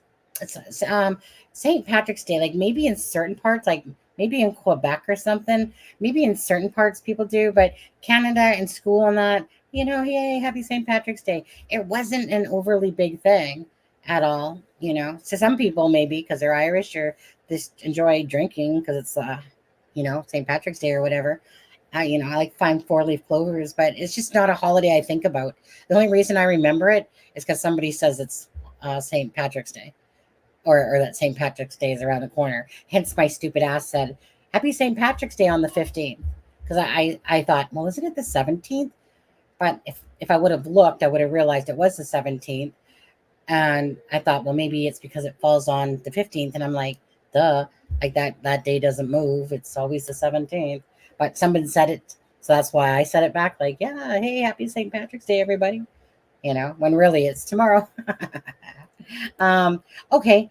So okay. So for anyone that's coming in now, just a quick recap. Okay, the end. That was it. That was my recap. The end. Have a good night, guys. No, basically what I wanted to show in this live with regards to Sebastian Rogers. First of all, one is to bring awareness. of course. That anybody that doesn't know about the case or anyone that wants to hear, I'm not here to make shit up or try to make crap up just to get clicks and views. That's not what this channel is about at all. It's just about if there's information, and I'm a creator, and I can bring you information, and other channels can bring people information that aren't creators, or maybe like people have drip drops here of this channel and drip drops here of that channel, type of thing. So it's just about some people dig deeper and harder sometimes on certain things, and content creators, like I said, I just try to bring that to you guys, or I should say we, but in this case me, because Aspen Connor is invisible down below me there. Is that, like I said, I like people's thoughts, not just my own. I have my thoughts, and it is bugging me. So on the recap of Christopher Proudfoot, not that he has anything to do with it, but I do question a couple of things of what he's saying. And that's just questioning. It's not accusing, it's just questioning. Why are you telling people that you passed the polygraph test? Obviously, I'm sure that they didn't tell you passed it, but I don't know for sure, but usually don't give you the results of the test. Usually that's something that's for their information. And, but they might say might say something. Why, in coordination with that, he also says, look, LE told me not to say anything about my time, because someone said, basically, why aren't you saying about when you left for Memphis and whatever? Well, because the LE, hence LE going back, said that not to talk about my timeline, the days and time of when I left and went, but I'll just let you guys know that it was days that it was a while since I've been back home. You can tell that somebody that's basically trying to put themselves in a better light by doing things like that. Yay, we passed the test. Of course, people want to know, hey, did you take polygraph? Did you pass? And he, by the same token, because he's being attacked so much, he's going to give you that information to kind of subtly or non-subtly basically go, just so you know, we passed the test, we're cleared, but stop blaming us. Just so you know, it was a while before I was home, hence why I returned, when Sebastian went missing. So let me just put that out there, because I just want you guys to know that, right? But I'm curious about this flashlight tape. The mom mentioned the flashlight. Again, I was curious how she would know that this flashlight went missing. Mind you, in saying that, when she talked about the flashlight, it wasn't like it was the next day. They did their first interview literally a week after Sebastian had been missing on Duchess Channel. Okay? So anyone that hasn't seen Duchess Channel, then go watch when they did the first interview. They're behind an avatar, but that's when they spoke the most. You got a few little driblets out of the second interview, but pretty much the only thing that I remember was that on the first interview, Christopher Proudfoot talked about the video, talked about BJ's, that she went to BJ's. Costco was Saturday, BJ's was Sunday. And they've brought up about the front door being locked, which is such a strange thing as well. And he talked about the phone call of when he was talking with Katie. They never brought it up again afterwards, guys. So I don't know if they were holding back information because, the LE knew that they went on a YouTube channel and they're like, hey, tone it down, eh? Like, don't be giving off all your goods out there. But why would LE, according to Christopher Proudfoot, they said I'm not allowed to talk about my time when I left and when I came back. Ixnay, don't talk about that. That seems odd that they're looking like that he's being told why not. He went to Memphis on Sunday. Why would you want all these people speculating that you left on the day of? Right? Because people are saying that he left the day of. Seth Rogers is saying, no, I'm pretty sure he was gone some days before. And hence why probably maybe Christopher Proudfoot is saying, look, I was gone for a while. right? Seth Rogers also said that Katie goes out there on the opposite weekends when whatever. So there's some weird oddities in there. You didn't see Christopher Proudfoot cutting off Katie so much. They were very generic. And what gets me is that, okay, there's things that can hurt an investigation, and there's things that clearly don't hurt an investigation. They all say that same shit all the time. Okay? Same shit we hear with every case. We got to hold it close to our vest. You know, we can't play our cards. You know, whatever. Okay, there's like a 101 book out there for things that you say, how you deal with the press, what you say to the press, stuff like that. You know, I'll tell you right now, if I was sitting in front of that camera, I'd be giving you so if they specifically said, look, we don't want you to talk about this and that, I would literally tell the viewer, look, I was asked by the police not to say this. I would let you know. I would be transparent as fuck, letting you guys know. I would answer any other questions I could. I would have no holdbacks whatsoever, besides letting you know that I was asked not to talk about a certain part of it. Why? Because I'm a transparent person. I don't play games. I don't play bullshit things like that. But for the police, they have to play those games. They use the media to their advantage. They will use the internet to their advantage when they want to. You are a pawn to them.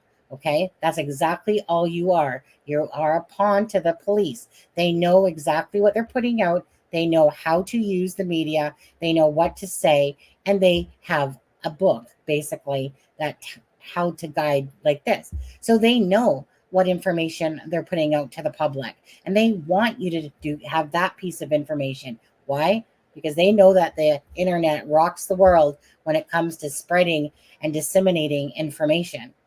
So it's not, I don't want to say it like in a bad light. It's no different than this live here. I put Carson Hughes thing at the start of this because if anyone coming to this live for the sake of Riley or for the sake of Sebastian, well, now I just got you to look at another case that you could spread awareness about that's maybe that just happened. And you guys can help out with that. So I can't say I've ever done it like that before. But when I thought about it, I was like, well, hey, if I talk about this case and it brings people to watch because they're interested in this case and they have no clue about Grace and Hughes, now you do. Now a lot of people do. It's not about like being selfish and doing things for my own purpose. It's just about, I know that if an audience is watching, a lot of people are watching, say, Madeline Soto, or they're watching Delphi, or they're watching this. Why wouldn't I use that to my benefit to have viewers push out a missing poster for somebody that's missing? Why wouldn't I? Of course I would. I don't normally think of it that way, but I've never really covered this many missing people on lives like I have been today, and I'm quite actually enjoying the missing part, the missing people part. When I say that, let me correct myself. What I'm enjoying about it is that instead of just covering content of a case, I can do a lot more with the missing people. And it's like, okay, so we got this case going on. Oh, it's like I'm sure I can tell you right now, I'll be covering this Carson case unless he's found in the water or something by tomorrow. I'll pay attention to it.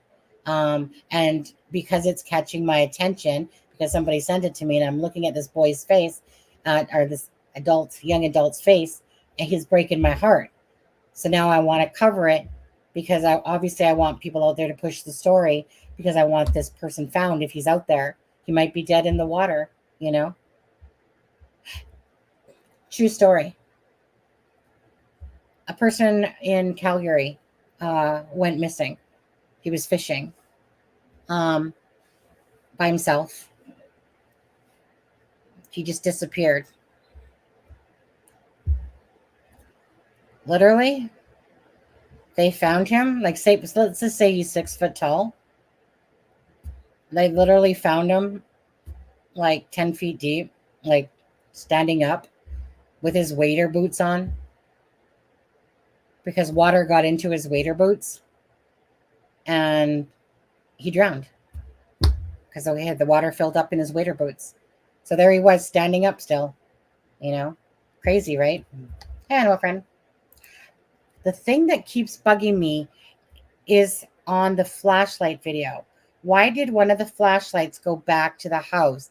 It doesn't make sense to me. Well, again, let's go back to this animal friend for anyone that's watching. A video was put out. Multiple videos were shared to the LE. The LE put out a statement yesterday that none of the videos, thank you very much for sending in the videos, but so far, none of the videos have produced any evidentiary value. So that basically ixnays that video, to be honest with you. Now, why? Why would they do that? Because they either had better footage, like somebody said, that perhaps it shows exactly. If it's kind of like Delphi, when they talk about Delphi and they're talking about the bridge guy, and they're like, you guys see this, but we see this, right? On the outside of it. Same idea. If they see that video and then they're actually kind of saying about, because they're referring to it, one video, you can tell actually in the wording they're referring to, thank you for all the videos, but then they use a very singular thing about the video, that the video that's out there is either being misinterpreted, type of thing, and it's not showing the full picture. Well, maybe because another camera had the full picture and it does have no evidentiary value to it. And however, odd as it may be at 3:10 in the morning that two people are perhaps out there with a flashlight on the same night that Sebastian, went vanishing. So either somebody is faking that video, not the person that gave the video, but somebody out there that was like, hey, flashlight, that maybe they know where the cameras are. That's going to the conspiracy side of things, right? But hey, why did they dismiss that video? If there's two flashlights at 3:10 in the morning coming from for that yard, I mean, obviously it's not hard to look at where that camera's facing at 100 Stratford, right? 1001 here. It's right here in the corner. It's totally looking right here. So if Sebastian were to have walked off, let's just say, right, that would make sense that we're getting this video. Or maybe he didn't, and they're saying it's not no evidentiary case because maybe they know that, again, that there's other footage out there where somehow something else was actually happening and it wasn't what people thought it was.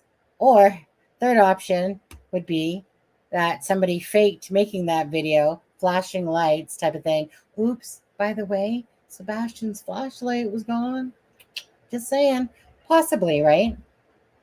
Those are just options. However you think about the case is totally up to you.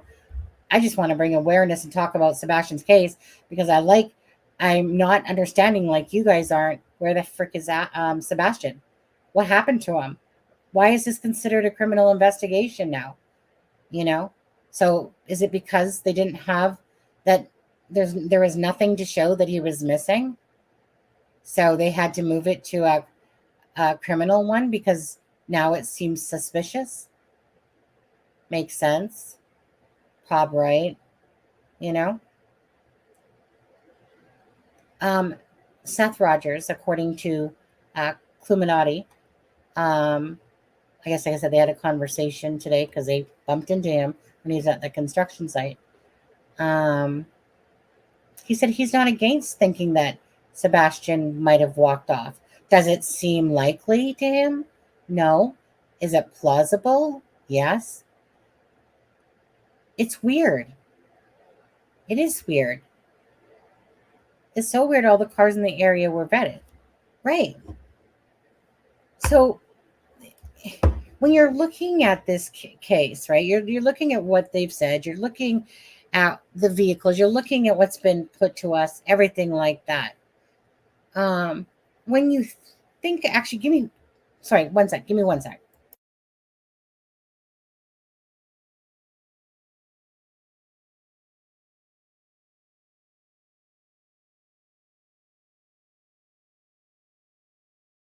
9:43 or 9:46 is exact words. Just saying.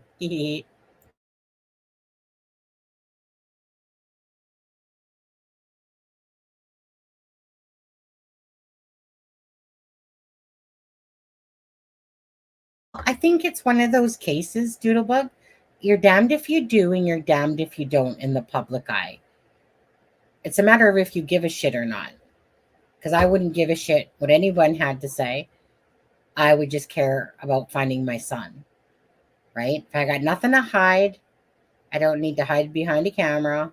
But each to their own. Can't be judgmental that way, because what I would do and what somebody else would do are two different things, even as odd as it seems. Well, that's what I said. Well, I don't know that it would be from around the house. I would think more in the woods area. Could he have gone away? Could he have been walking? And there's not like there's a lot of lights there, right? So maybe people didn't see anything on their cameras, or like besides flashlights, perhaps. But then once you get past that, it's not very far to the woods. So did he get overlooked and he went on a walkabout? It is possible. That option is still very possible.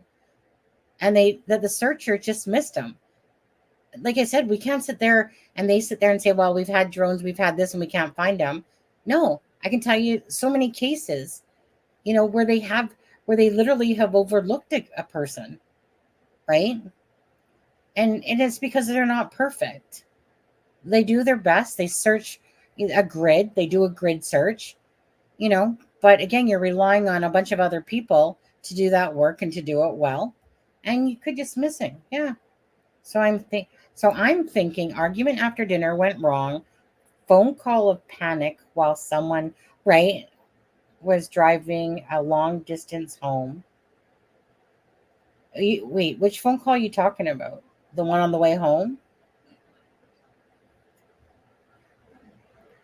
What about the 2 hour and 50-minute conversation that they had at night? Or are you thinking about the morning one when they were still on the phone after talking to the police? Could they be the flashlights? Well, it's let me put it this way. I'm sure it's a pretty a thought in most people, right? I'm sure most logical thinkers, sorry guys, I'm thinking most logical thinkers are putting every scenario in their head about what would seem the most likely scenario. And you might have a different answer, and you might have a different answer, and you might have a different answer. All I want to make sure is that you guys have, from what I can find, the truthful, factual, or at least, and I'll never claim something's factual if it's not. Meaning, if, for instance, the camera of the mom arriving home with Sebastian, have they talked about it and said that there was? No. Has a neighbor that has the camera talked about it? Well, according to a good creator channel, yes, they have. Why? Because there's people that are boots on the ground. Does it make sense? Does it go to the side table, or does it sit there as making sense that she was seen on camera, considering it is likely in this day and age that people have cameras on their homes, right? Chances are these, like said, like this home at 1001, eh? So for me, it's just a matter of here's the facts, here's the information I have from this channel. You do with it whatever you want. But I think most people are trying to figure out, just like I am, like help it make sense, because it's not making sense. I'm not sure how far Summer Wells. What county did she live in again? In Tennessee. Where how far is she? It's been a long time. It's been quite a while since I know Summer Wells. I hopefully one day wish she's is found. What a freaking weird case in itself, to be honest with you. It's almost like watching the Beverly Hillbillies. But the Beverly Hillbillies get on the truck and like, yeah, ma, dun, dun, dun, dun, dun. But they live in a mansion out there. I'm not trying to throw shade, but I was kind of caught off guard that they they just lived a real pigsty life, and what the children look like, they were pigs, you know. And anyways, it reminded me of the hillbillies. Oh, Rogersville. That's it. Thank you. Rogersville, Tennessee. Well, I mean, if you guys want, I can take you there. Let me go. Let's go for, you guys want to go for a ride on Google? It's free. Doesn't cost anything. Rogersville, Tennessee. Let's do it. I don't know what the exact address is anymore, but let's take a look. Let's take a looky. There we go. Oh, that's quite a ways away. Yeah, that's quite a ways away.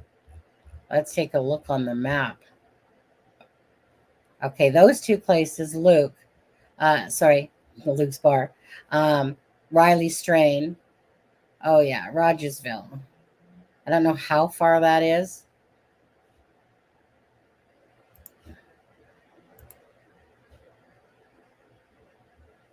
One second. Hold on. I want to do something.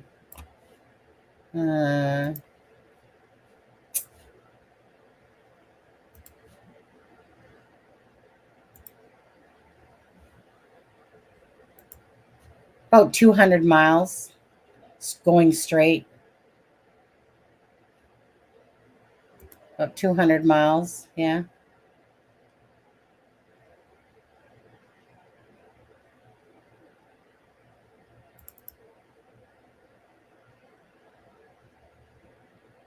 Look at that free ride. You're lucky. Thank you. You're welcome. Like those free rides? I like it when Google Earth does this stuff. Okay, so again, so for anyone that again is watching now, so we were talking about that, the stuff that Christopher Proudfoot is at, and again, I'll keep saying this. If I'm sure there's lots of you guys that must have watched it, but not the Duchess, okay, YouTube Duchess, first interview. If you haven't listened to them, of Katie Proudfoot and Christopher Proudfoot, go watch it. Go watch Trev Time as well. You know, he's a very nice guy, and just like, natural thoughts in a sense. I can tell he's just a good person. He was on the live last week with us. I don't know him, but I could tell when I listened to him. I was like, oh, that's a good dude. I can tell. Illuminati, perhaps that's another one. The Pascal show, for Riley and for this Ickmill. Anyways, the important one here is, if you haven't listened to Duchess, type in Duchess and then just type in Sebastian Rogers, and then you'll see, the Duchess. Blonde hair, kind of an anime picture, I believe it is. First interview, it tells the most information. Second interview, the two tidbits that they're not talking about flashlight in second interview. They're not talking about BJ's, in that. And then the third interview, well, it was honestly third interview, it was almost like, what was the point of that interview, to be honest with you? They glazed over the information. They really answered nothing. The reporter lady, sorry, Caitlin Miller from Fox 17, but I'm sorry, but it's a real piss off to me when somebody's missing and people ask these stupid questions, and it's done for you. It's not done for them. Can we please perhaps get a teary-eyed face? So if your son walked in the door right now, how would you feel? How would you guys feel? How much does your son mean to you? Shut the front door. Come on. So many more. Ask questions that are surrounding the case, not stupid questions about, well, how much do you love your son? What are they going to say? What is anyone going to say? Well, you know what? I hated my kid. In fact, don't even look for him no more. Stop looking. Oh, you know what? In fact, I did it. It's the most stupidest shit ever. It makes me so mad when I see these stupid questions being asked. There's a kid missing. Why don't you ask if his bed was made? If his pajamas were on the floor? If he slept in his clothes? How did you know about the flashlight? What made you think that? Well, she did say in the first interview on Duchess that he used that flashlight a lot. And that's why she figured, because she couldn't find it, that he must have taken a flashlight. That's what she said. Okay. Why are they pushing that the front door was locked? I've shown you guys videos about this thing. Why? If she's in the living room, in a sense, and telling him to go to bed, his bedroom is on the main floor. Doesn't seem to be in the loft area. Now, I asked Robin Rogers, which is the grandma, but the grandma lives in a whole different state, so she couldn't really answer that question. But you know what, Seth? All I'm saying is, Seth Rogers, there's questions that if you're searching for your son, you go back to Katie and Christopher and you get those answers, because these are some questions that I know that nobody's even thinking to ask. I've said it multiple times since the beginning. Well, what about, if he went to bed, was there pajamas on? Because of course, if he went to bed, if there was no pajamas, is it more likely that perhaps he did sneak out? It's hard to give a pass on giving 3 shirts as well. Come on, 11 days in, and you can't tell us what shirt he was wearing? Did you not look at your kid that day to remember that same night what he was wearing? So how 11 days in do you still not know what shirt is at home and which one he probably has on? Instead of going, well, eeny, meeny, miny, mo.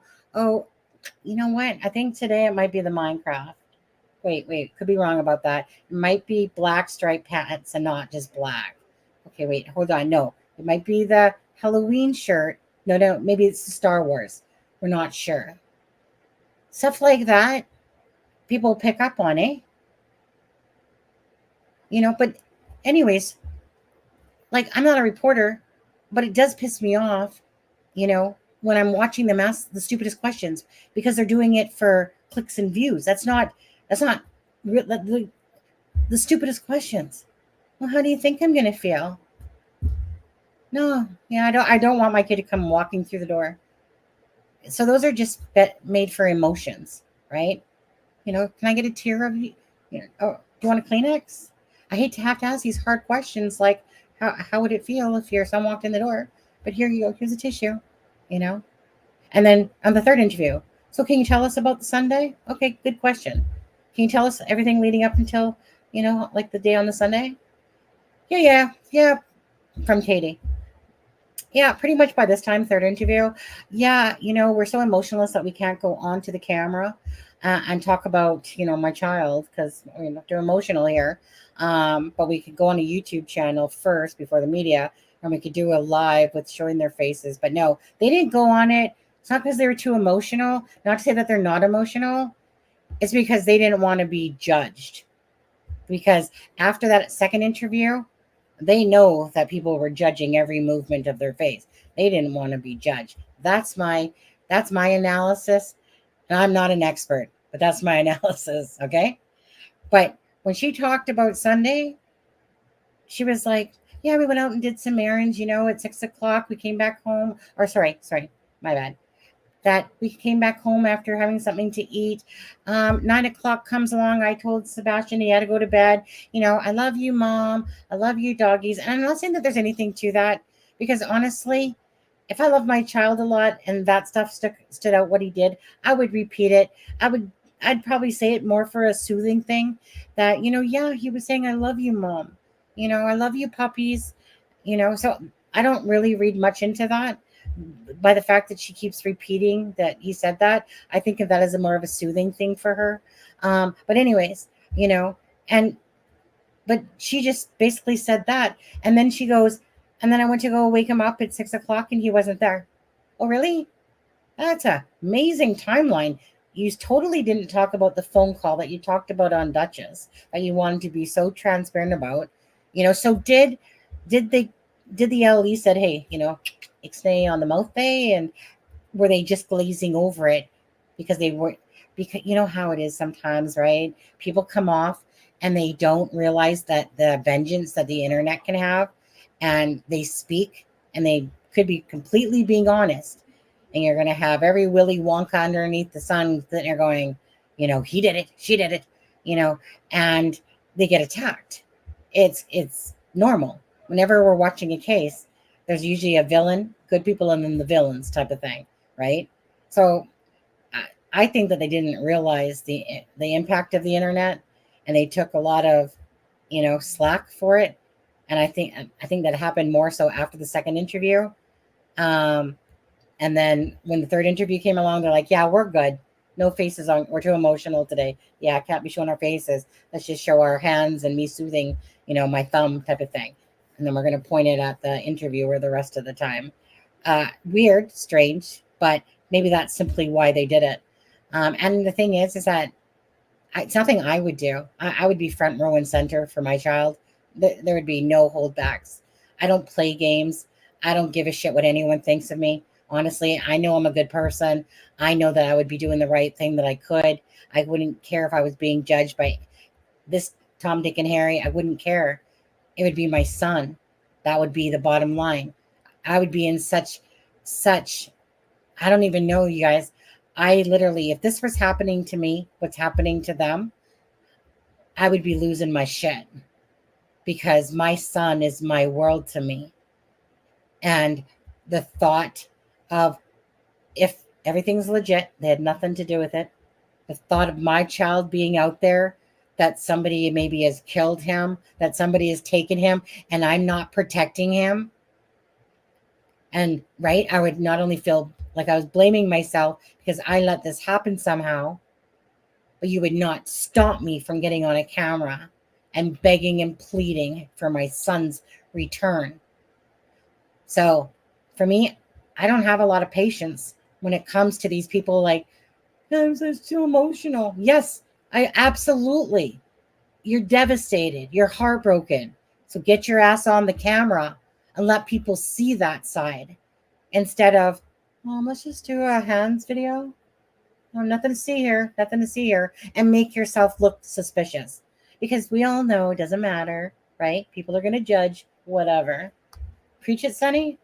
Preach it. All right.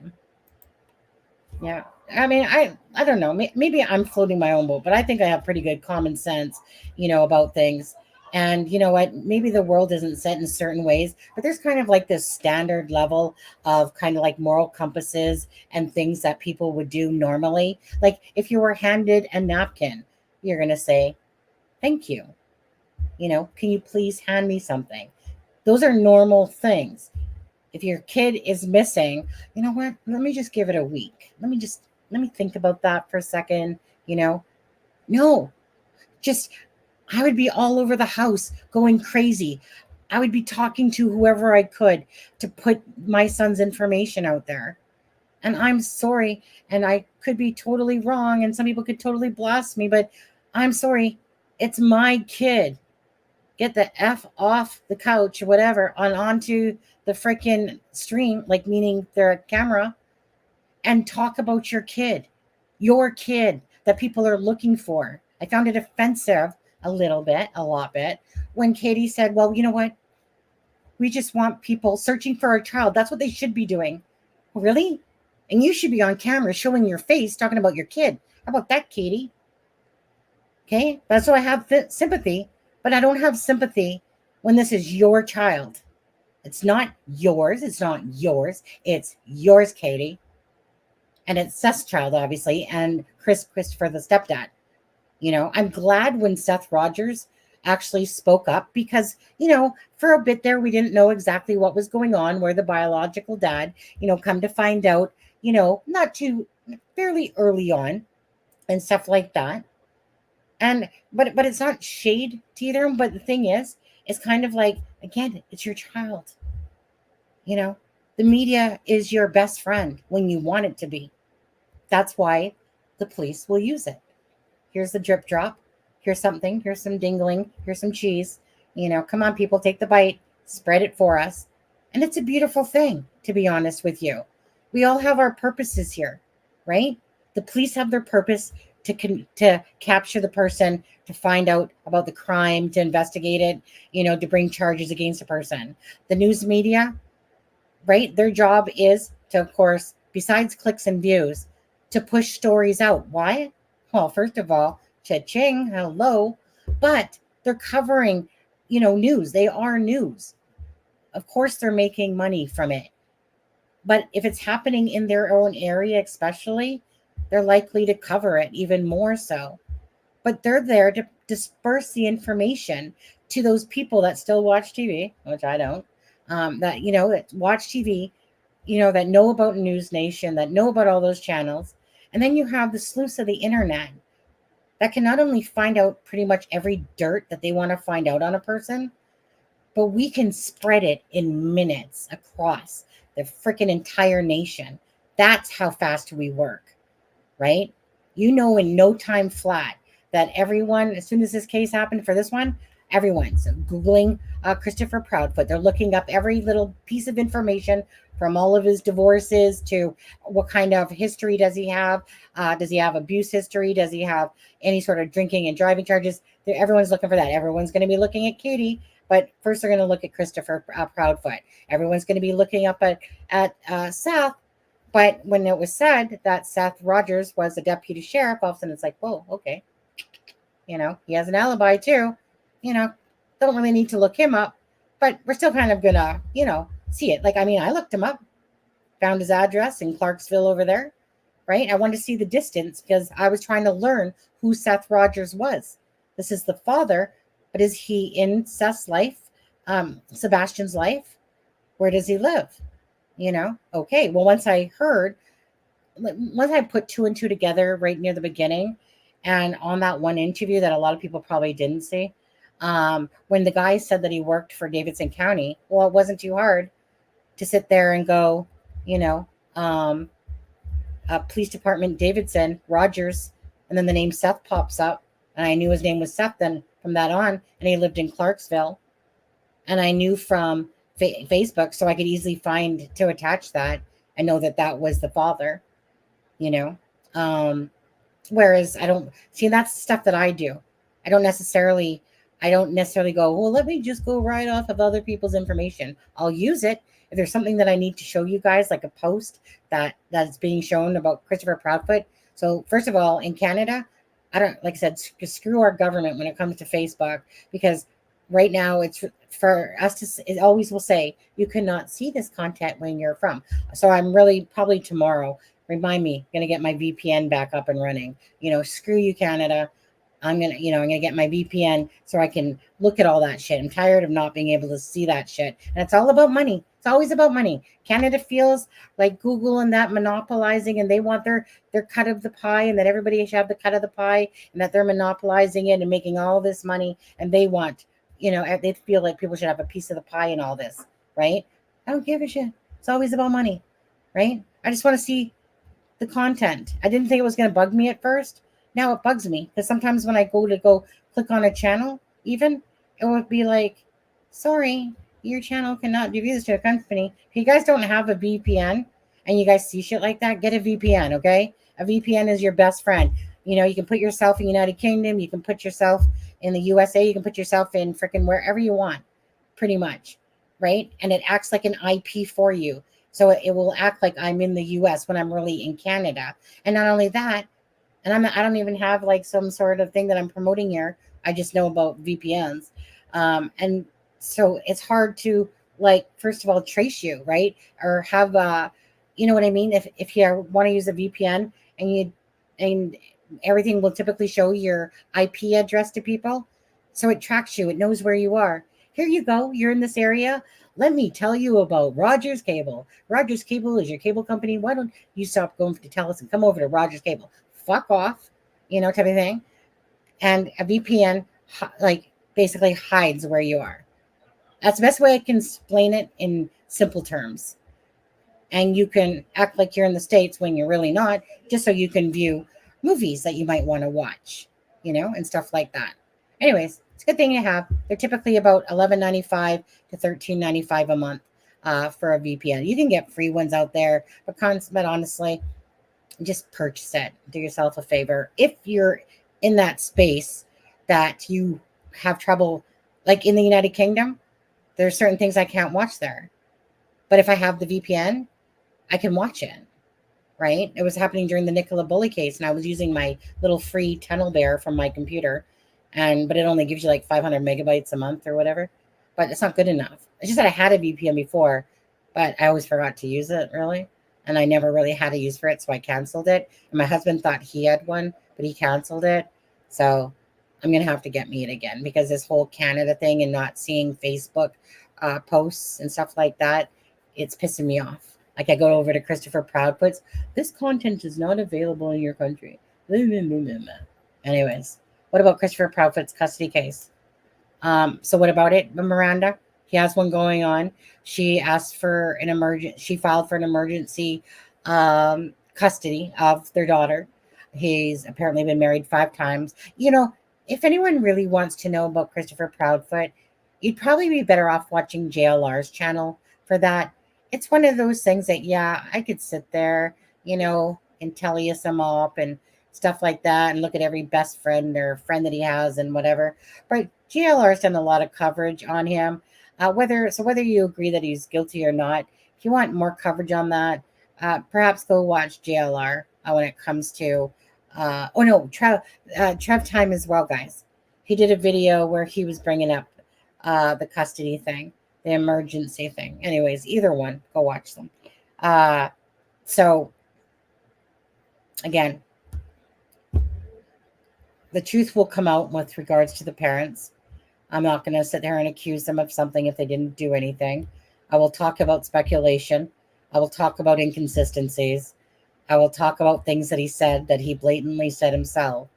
And again, I'll have questions. I really wish that Nick Baraz, if you're watching this live, dude, please hit me back up with an answer. He looked at my thing, but he never answered me back. I only asked him 3 questions. Maybe he didn't want to answer. Red flags with all custody changes, though, Sonny. Well,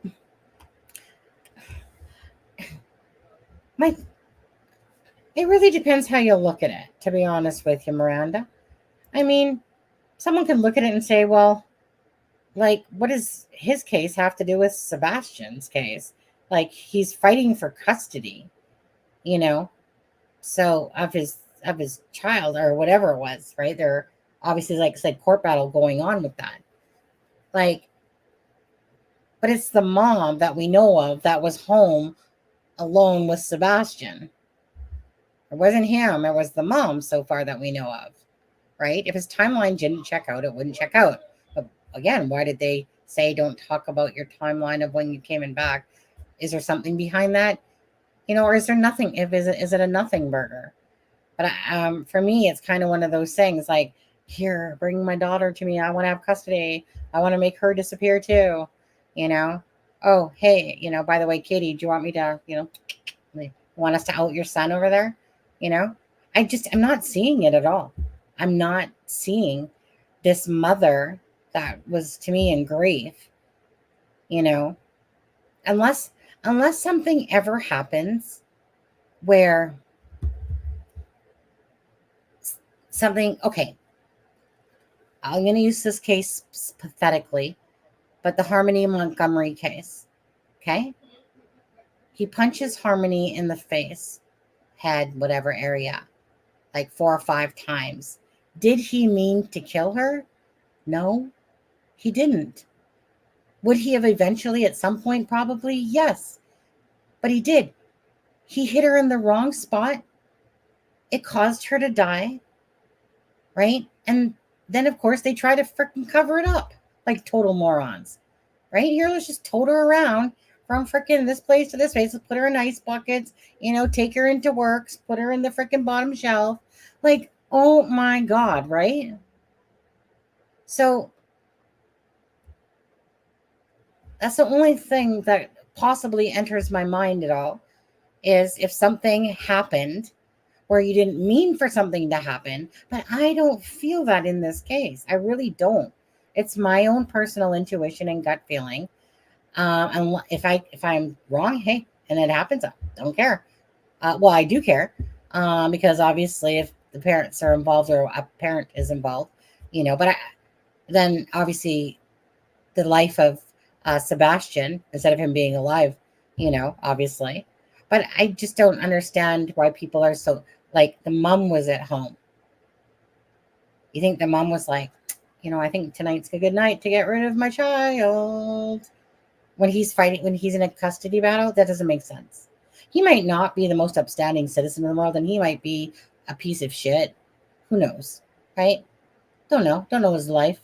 He could be abusive. You might not be abusive. I don't know. I didn't look into it that hard, to be honest. Again, that's the police job to do. But there's no vehicle leaving. We only know of his timeline in a sense just because of things being said, and even people are giving different timelines about that. So instead of believing random people talking about his timeline about when he left, I'm going to choose to believe Seth Rogers as having the most closest information to knowing that information. And the people with the camera across the street have that information because they're probably sitting there going, oh, rewind. Well, let's go check, Christopher Proudfoot's movements. Was he home? So those people might know and stuff like that. But as far as we know, Seth says, I believe that he was out of town for days, and there's other people going, well, he was talking, Patricia, and he was talking to her on the phone on his drive to there. Well, it's never been said, but we don't really exactly know. Besides Christopher on this message Facebook thing saying, just so you guys know, it's been a while since I've been there. I have that one still open. I closed it. Let me just see that again. I think it's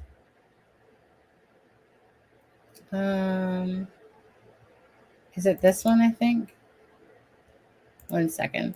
You guys know that I'm like staying on this live, and my husband said that I had pizza for me like about 2 hours ago, right? I was like, yeah, no, I want to be here with these people. I don't give a shit. But warm pizza is really good, and cold pizza is really good. And I know I could get off anytime, and you guys aren't forcing me to be here. But I'm one of those ones, whatever. I'll go heat up my food later. But I am starting to get a little bit hungry, and I could be like JLR and have dinner, lunch, and breakfast with you guys. I just prefer not to talk with my mouth full like we were taught. But in this day and age, pretty much doesn't seem to matter. People are slurping their food on the thing. Something to drink. Actually, no. It's irritating when someone freaking has a tin of ice and water, and they're chugging it back like no tomorrow, and all you're hearing is the ice hitting the freaking metal. That gets a little bit irritating to me, or I don't want to really see the food in your mouth, but whatever. Times have changed. It's just that I grew up where you didn't do that, so I don't usually like to eat or I don't mind having a drink of water, but even when I typically will turn the camera off and do it. I gotta have some respect for myself, man. All right. Can somebody just remind me what I was doing? Just somebody, one person. What was I just gonna do? Oh, thank you. I remembered. Don't mention it, Sonny. Okay. I had to think about that for a second. I was like, what was I doing? It's been a long day. I've been on the first live was like 4 hours and something minutes. This live is heading in that direction. But I'll just pull this one up again. Okay. No, I'm just kidding. I cannot release when I left for Memphis due to the ongoing investigation. I can say I had been gone for a while. If you want a date, please feel free to contact law enforcement and ask them. Okay, shut the front door on that one. You call law enforcement, they ain't sitting there giving that information. Come on now, right? No, my husband's talking with his brother and gaming. I'm good. I'm good. I'm good. I just would like it if you guys hit the share button and stuff like that and bring awareness with the case more than I like pizza. In fact, I love pizza, but I'm so sick of pizza. But I love Pizza Hut. I love Pizza Hut pizza. Why? I'll tell you why. The secret is in their crust. You know, like when you make fry bread and you put a little bit of sugar in that crust? So their crust is very airy, and I know that they add sugar because I know that taste from when my mom made fry bread. Anyways, okay. So shut the front door on this one. Okay. Okay. If so, all you guys, I just want all you guys tomorrow, call up law enforcement. Let's see how much they're willing to tell you about this information that he's not allowed to tell you. Christopher, he can't tell you it. But if you call up law enforcement, they're just going to give you his timeline, you know. And how stupid does that sound? Yeah, you know, just gonna wait for them to open up in the morning. Give them a call.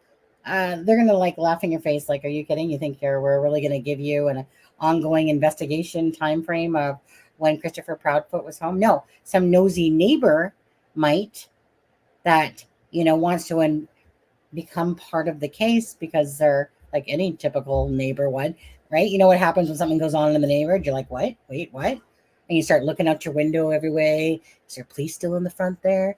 Oh, wait, let me look over my camera footage. Hey, Sue, just so you know, I got this camera footage. Let me send it to you. I got it right here, right? That shit happens all day long. We know that stuff. Anyways, so yeah, he says, I cannot say, but I have been gone for a while. Thank you, public. Just so you know, right? But the thing is, they're going to have data on that. Do you think he's going to put that he's this out there if it's not true? He'd be a fucking idiot if he did. Should I use a different word? Fudge. No, fucking's pretty working for me right now. Okay, right? He would be an effing idiot. Effing. Okay, effing. To do that. You're not going to sit there and blow your freaking alibi by sitting there saying, I've been gone for a while, just saying. Ah, shit, the police are watching the internet. Remember? We're just checking over the internet there, seeing what people are saying out there. Oh, that Christopher Proudfoot, just telling a whopper bunch of lies. We're going to get him. We're going to get him soon. Nah. It's 11:14. Shit, I missed 11:11. Okay, 11:11 is a special number. If you guys don't know, it's like for me, it's like my loved ones are around me. I always say make a wish when it's 11:11. You know what? This is always funny sometimes. So me and my husband, we see 11:11 a lot, right? Like a lot. And so it's the thing, 11:11. If you guys don't know about it, it's 11:11. Whenever it's 11:11, it means someone around you that you love from heaven is around you, and whatever, make a wish while you're at it, type of thing. So sometimes my husband will be like, 11:12, suck on that, bitch.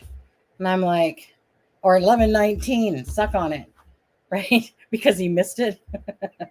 Because if we see it, it's like you're typing as fast as you can, and then you go to hit enter, and it's like, oh shit, it's 11:12. Thank you for subscribing, Gillian. I don't know why, but I had Gilligan in my head, and I was thinking about Gilligan's Island, but it's Gillian. Close enough. Probably I need glasses. I'm from Michigan. Anyways, so there's ponder for your thoughts again. If the video footage is out there from the flashlights, why is it deemed of no evidentiary value? Is it of any relation to the fact that he's told not to talk about his timeline of when he went or not? Did another camera pick up that same image that's obviously been enhanced? And they determined that at 3:10 in the morning on the Monday, the same day that they're saying that Sebastian went missing, according to the mom, is that, that somehow becomes disqualified because there's nothing to that. They didn't show the proximity of actually what was going on in that video, because that seems what it reminds me of, like Delphi. Well, you see the video, you see this guy on the bridge, but we see here and we see here. So is that video, they said it has been played with or whatever. But anyways, so why does that become non-evidentiary value, considering she talked about a flashlight, right? And then here we have two flashlights on the same day. Like, make that make sense to me, how that's not evidentiary value. There's only a couple reasons for that. Either it was fake, meaning that it was like, maybe this was a conspiracy plan, on Sebastian's part, right? And you got people out there with flashlights. Oops, we were caught on camera, but you can't see anything because it's too dark, or because another camera showed the bigger picture and they deem that there's nothing to it, or there's something to it, but they're investigating it because they're trying to find out the truth about Sebastian. So, if Christopher Proudfoot, say, gets arrested, well, good on you for doing your job, and if he doesn't, don't be shocked either, because we just don't know. We as the public don't have enough information to know, or don't have enough information to tell one way or the other if Christopher Proudfoot had anything at all to do with Sebastian's. In fact, it looks more likely that Sebastian went on the walkabout more than it does to me that the stepfather is guilty of anything. So how would he not be arrested by now? How would charges not be against him? Because clearly there would be a nice big old trail of lies and deception, but he's not arrested. I mean, sometimes they investigate someone while they're gathering evidence, and then charge the person, and they're like thinking that they got away with it. No. Let's just go out and throw some flashlights. But there's so much that they have. So unless that's the case, right, that could possibly be a thought as well, that they're investigating it. And of course, they're not trying to let him know, in a sense. But hey, they're sitting there saying, no, but hey, but you know what? Don't talk about the times that you left. That would be kind of odd that he was told that when they're looking into him. That's like saying, dude, we're on to you. Don't you think? That's like saying, dude, we're on to you. Okay. Don't be so don't talk about these timelines. Like, what? Why do you guys think? Why would he be told not to talk about it? He's working away. He's working away. Like there's a reason when they ask somebody not to talk about something, right? There's a reason for that. And so I can't figure out what the reason would be that they would tell him, like, don't talk about your own timeline, okay? Because there's a reason for it that they're asking him not to talk about it. And yet he's right there. I'm not supposed to talk about it. I cannot release the exact dates and times. But I can just say I've been gone for a while, and it might be all true. But why would they need to not talk about it? If he went to Memphis on Monday, who gives a flying fuck? Thank you. If you said you went to work on, but you're literally telling us that you're not allowed to talk about your own damn time that you went. So is your timeline that you were home that day? And it wasn't really that you were away, and that you were driving to work, talking to your wife, and it wasn't the fact that you were already in Memphis?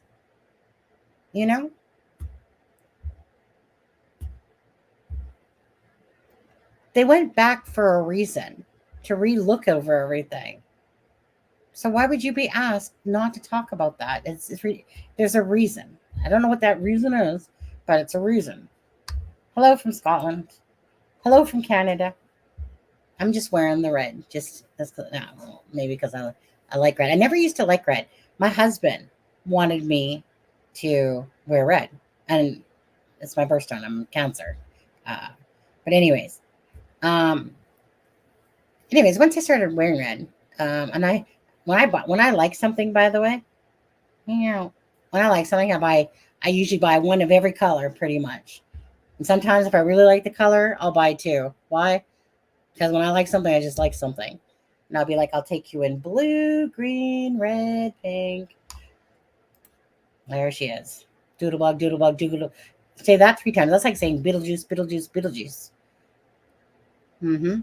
But anyways, if anyone is in the Tennessee area, go help a man out. Go help Seth Rogers. get him to give you some flyers, to go share it, post them everywhere and stuff like that. Because you could be in a radius, where this happened, and a lot of people are still oblivious, right? Maybe some old lady lives in the house, has no clue what's on the news. Well, maybe she does, because she probably actually watches the news still. Always cold and raining here. Ah, that sucks. So what would you rather have, snow or rain? What would you guys rather have, snow or rain? Let me leave you with that thought as I be right back.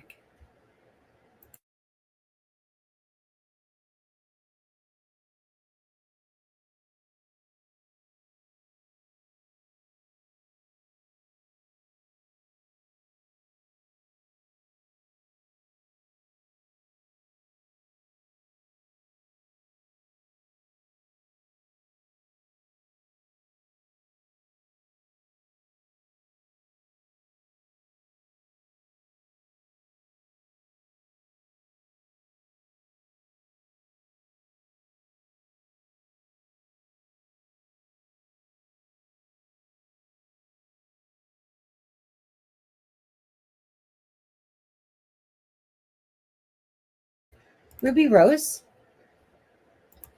do you need a swear jar? I'm just paying myself over here for every time I swear. Do you need a swear jar too? No. And by the way, it was a trick question. You guys need the sun. Okay, that's your favorite thing, the sun. Haha, sunny. Jeez. Okay, just kidding. Anyways, snow or rain? Come on, I've lived in both provinces, Alberta and BC. I was born here in BC. We get rain here because we're near the mountains, the west coast. So we get the mountains right there, which bring in a lot of rain. We barely get any snow here. The rest of Canada sucks to be you. Haha, you guys get snow all the time. At least 7 months of the year, pretty much, or at least cold weather. I used to hate snow as a kid. I've outgrown that now. Snow, I've spent a lot of time in it. It's beautiful to look at, but get the heck off the streets. Because when you're walking somewhere and you're like, and they don't shovel the sidewalks, right? And you're like, town, like, do you guys not know what snow is over here? But usually places in Alberta and places that get snow, they got those things beeping first thing in the morning. Beep, beep, here's shovel the snow. But places like here that don't get snow, you have to pretty much walk on the road if you're walking, because they don't clear that. They wait for the rain to come take it away. Anyways, I love them both. If I had my choice, I'll take rain, because I'm tired of being cold. I'm not a cold person. I like the sun. So in fact, if I had my way, I would live somewhere sunny in the United States, pretty much, or somewhere nice. Give me a freaking island. I'll take an island. I don't even care if it's Exile Island. I'll take it, But yeah. So we don't get very much snow here. We've seen it 2 times this year, and that was about it. So rain, because that's what my husband said. When we were managing a high rise, it was like 20 stories in downtown Calgary. My husband's like, or when we were general managers at the hotel in Lloydminster, my husband's like, hi, you said I'm gonna fucking shovel snow, right? Because honestly, when you have jobs like that where you have to do that shit, honestly, you're just like, yeehaw, no say, rain. And my husband's from England, right? He was on the last live earlier today. He's from Nuneaton, and so it's very similar to Vancouver weather. So when I was out there about 5 years ago now, when we went out there, I'll tell you, I could not get adjusted to the time. I was waking up in the morning, and this is when I was smoking it. Now I just vape. I prefer it, actually. It's been like 3.5 years since I quit smoking. But anyways, I'd be out there having a smoke at like 4:30 in the morning, looking at the freaking rain coming down. I'd be like, I was having deja vu of Vancouver all the time. Thank you for subscribing, Question and Crime. Yeah, nice. Good name. I have a swear jar. If I had to swear, I'd be retired. You know what? To be honest with you, I used to swear a lot more, but I only swear when I feel like, I don't know, when other people are swearing around me, or when I get really riled up with these with these sick, twisted individuals that hurt children and, or adults or kill people and stuff like that, but especially children. Get me on the topic of children. Get me on the topic of how to treat your children, well, come on over. I'll do it for free. Here, this is how you should raise your children, and then have mine that you think you did everything right, be a little shithead and not talk to you basically since the divorce and blame you for everything underneath the sun. Really? You know how hurtful that is to a mother that literally did everything I could to make sure that my son was balanced? That's hard. That's hard. There's so many kids out there that would love to be, my child. Why? Because I believe in giving them a voice. I enjoy letting them be themselves. I enjoy hugging. I enjoy letting them feel like I just love children. Simple as that. And they should be treated as such, right? You raise them. You don't harm them. You protect them. You give them food. You give them shelter. You take them to school. You make sure that they're done by right. You protect them. You know what I mean? That's what you're supposed to do. It's your child. You're the parent. So get the hell on the camera and stop hiding behind showing hands on a freaking interview. I'm verklempt. It's verklempt. I used to say that. Anyways, so I think most of you have. Okay, wait. Someone said neither. Right? Exactly. Because you were smart. You were like, yeah, the sun. No. Warm rain. Right. To be honest with you, I enjoy that now. As a kid too, I did enjoy that when I was a kid, and it was like on the weekend. But my hair, okay, when it got moisture in it, I look like a drowned rat. And I wasn't one of those pretty kids that goes that, when your hair is wet and it dries. My hair would go ding dong, ding ding dong type of thing. And so, especially when you're in high school and that moisture, so you do up your hair all nice for school, right? Try to look good. You're 15, 16 years old. You're the cool kid and whatever. And then you get to school and it's been raining and the moisture and your hair is flat and twisty, so you make your way into the bathroom with your butane curling iron, because you want to just look like a half a human decent again. That's why I hated rain so much. The minute moisture hits my hair, I'm just like a drowned rat. It does not dry pretty, okay? Just saying. It doesn't dry pretty. So anyways, so in Calgary, Alberta, not only that, but I'm the only one in my family that has oily skin. My twin sister doesn't have oily skin. And, well, they all just have dry skin, really. But anyway, I'm the only one that has the oily skin. So I'm telling you, when rain and that freaking moist, humidity in the air, I'm 55 almost. Get that zit off my face. What the hell are you getting a zit for at 55, But in Calgary, dry air, where it snows, dry air, because your altitude is different and it's dry. No skin issues at all. Sinus infections perhaps, but no skin issues. Come here, it's like freaking sweat glands just overactive and stuff like that. Anyways, Charmaine and Vinny should start a foster home. Right? Yeah. I want to see how her date's doing, or how that's all going. I haven't bugged her though, but I told her it was like letting your child go out on a date. Charmaine, okay? There's nothing to worry about.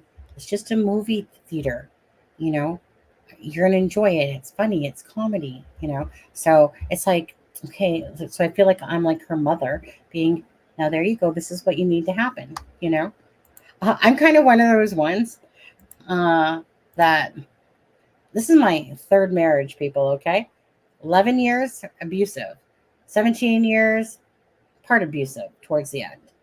Okay, that's with my son Matthew. That was with my ex-husband Steve. This husband, Steve Austin, $6 million man, 33 years old, from England. Okay, best man I ever met as a person, honestly. So it's not that I am unlovable. It's just that just didn't feel like getting abused anymore, to be honest with you.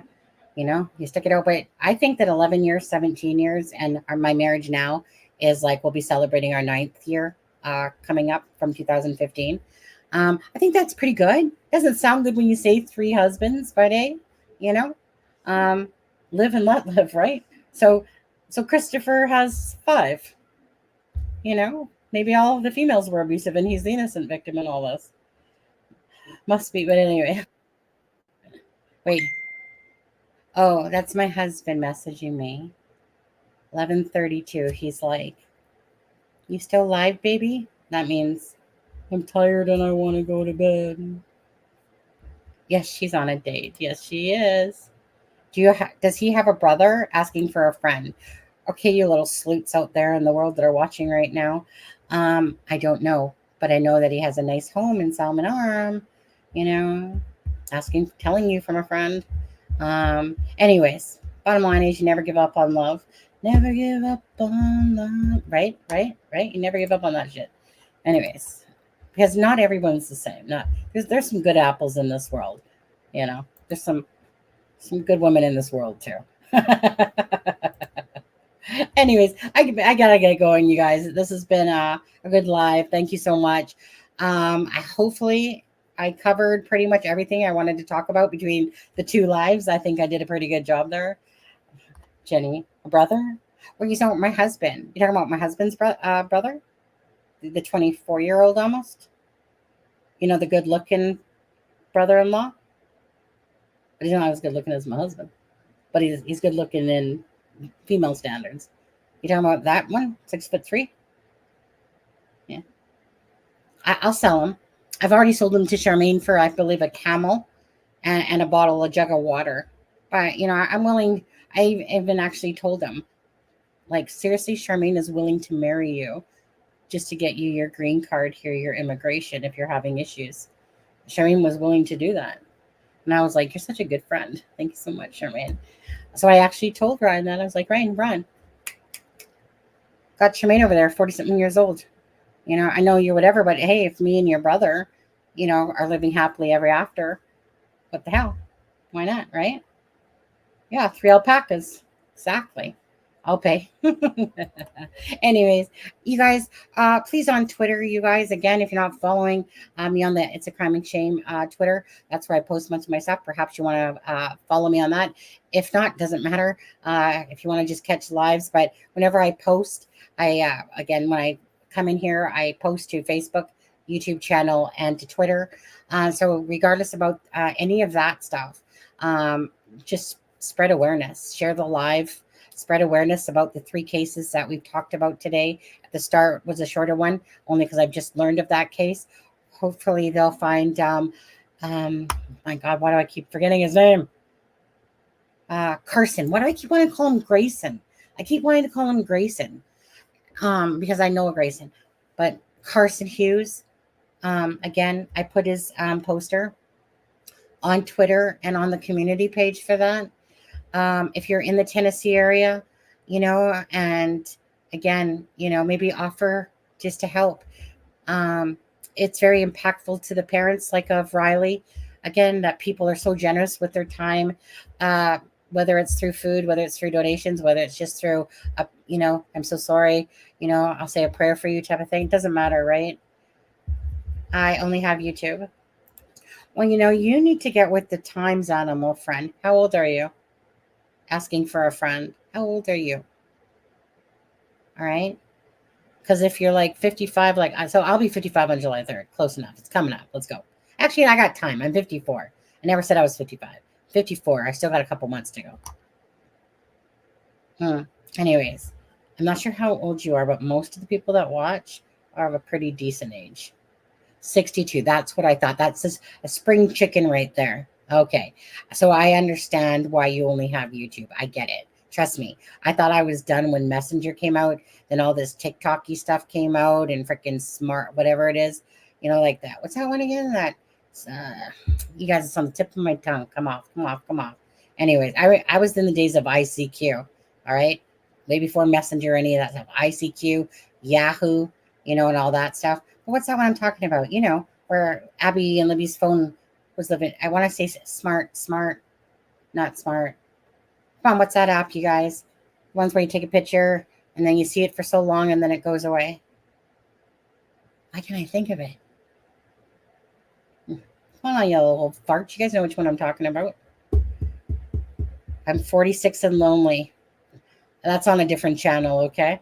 That's on the Sunny Gives Therapy channel. Different. That's totally different.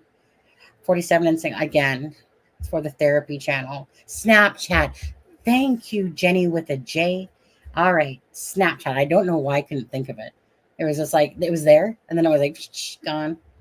Snapchat. A little bit late there, Doodlebug. A little bit late. All right. Mother of Dragons. That's right. You got good fight. You came in third, though. All right. Yeah. Only the first person gets getting. I mean, I said your name. That wasn't that enough. Anyways, yeah, Snapchat and all that stuff. I'm from the days of ICQ, you know, and I still have my Hotmail account that I made probably 20 years ago.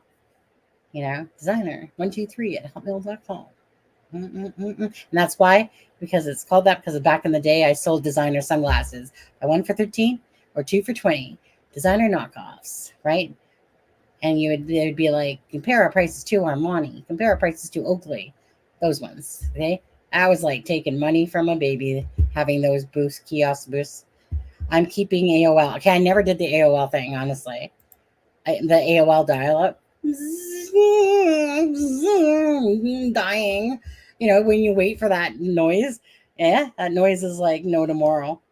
Remembering that sound. You know, until you're finally connected. Isn't it so weird how time, you know? Now it's like, why can't I not hit a button and food pops in front of my face? Why is that not happening yet? I want to be like the Jetsons, eh? Yeah, you know, the Jetsons where she pushes that button and the tube comes down and she's all dressed, hair's done, ready to go. I want those days to come. Yeah, and I want to fly in my little freaking rocket machine there. Whatever happened to the boogie board? You know, like the one that, you know, from, come on now, you guys, with the car, the time machine, the Back to the Future. Whatever happened? Too dangerous? You know, that little boogie board thing? Yeah. Ruby Rose, good fight. That conversation was 5 minutes ago. Paying attention, I see.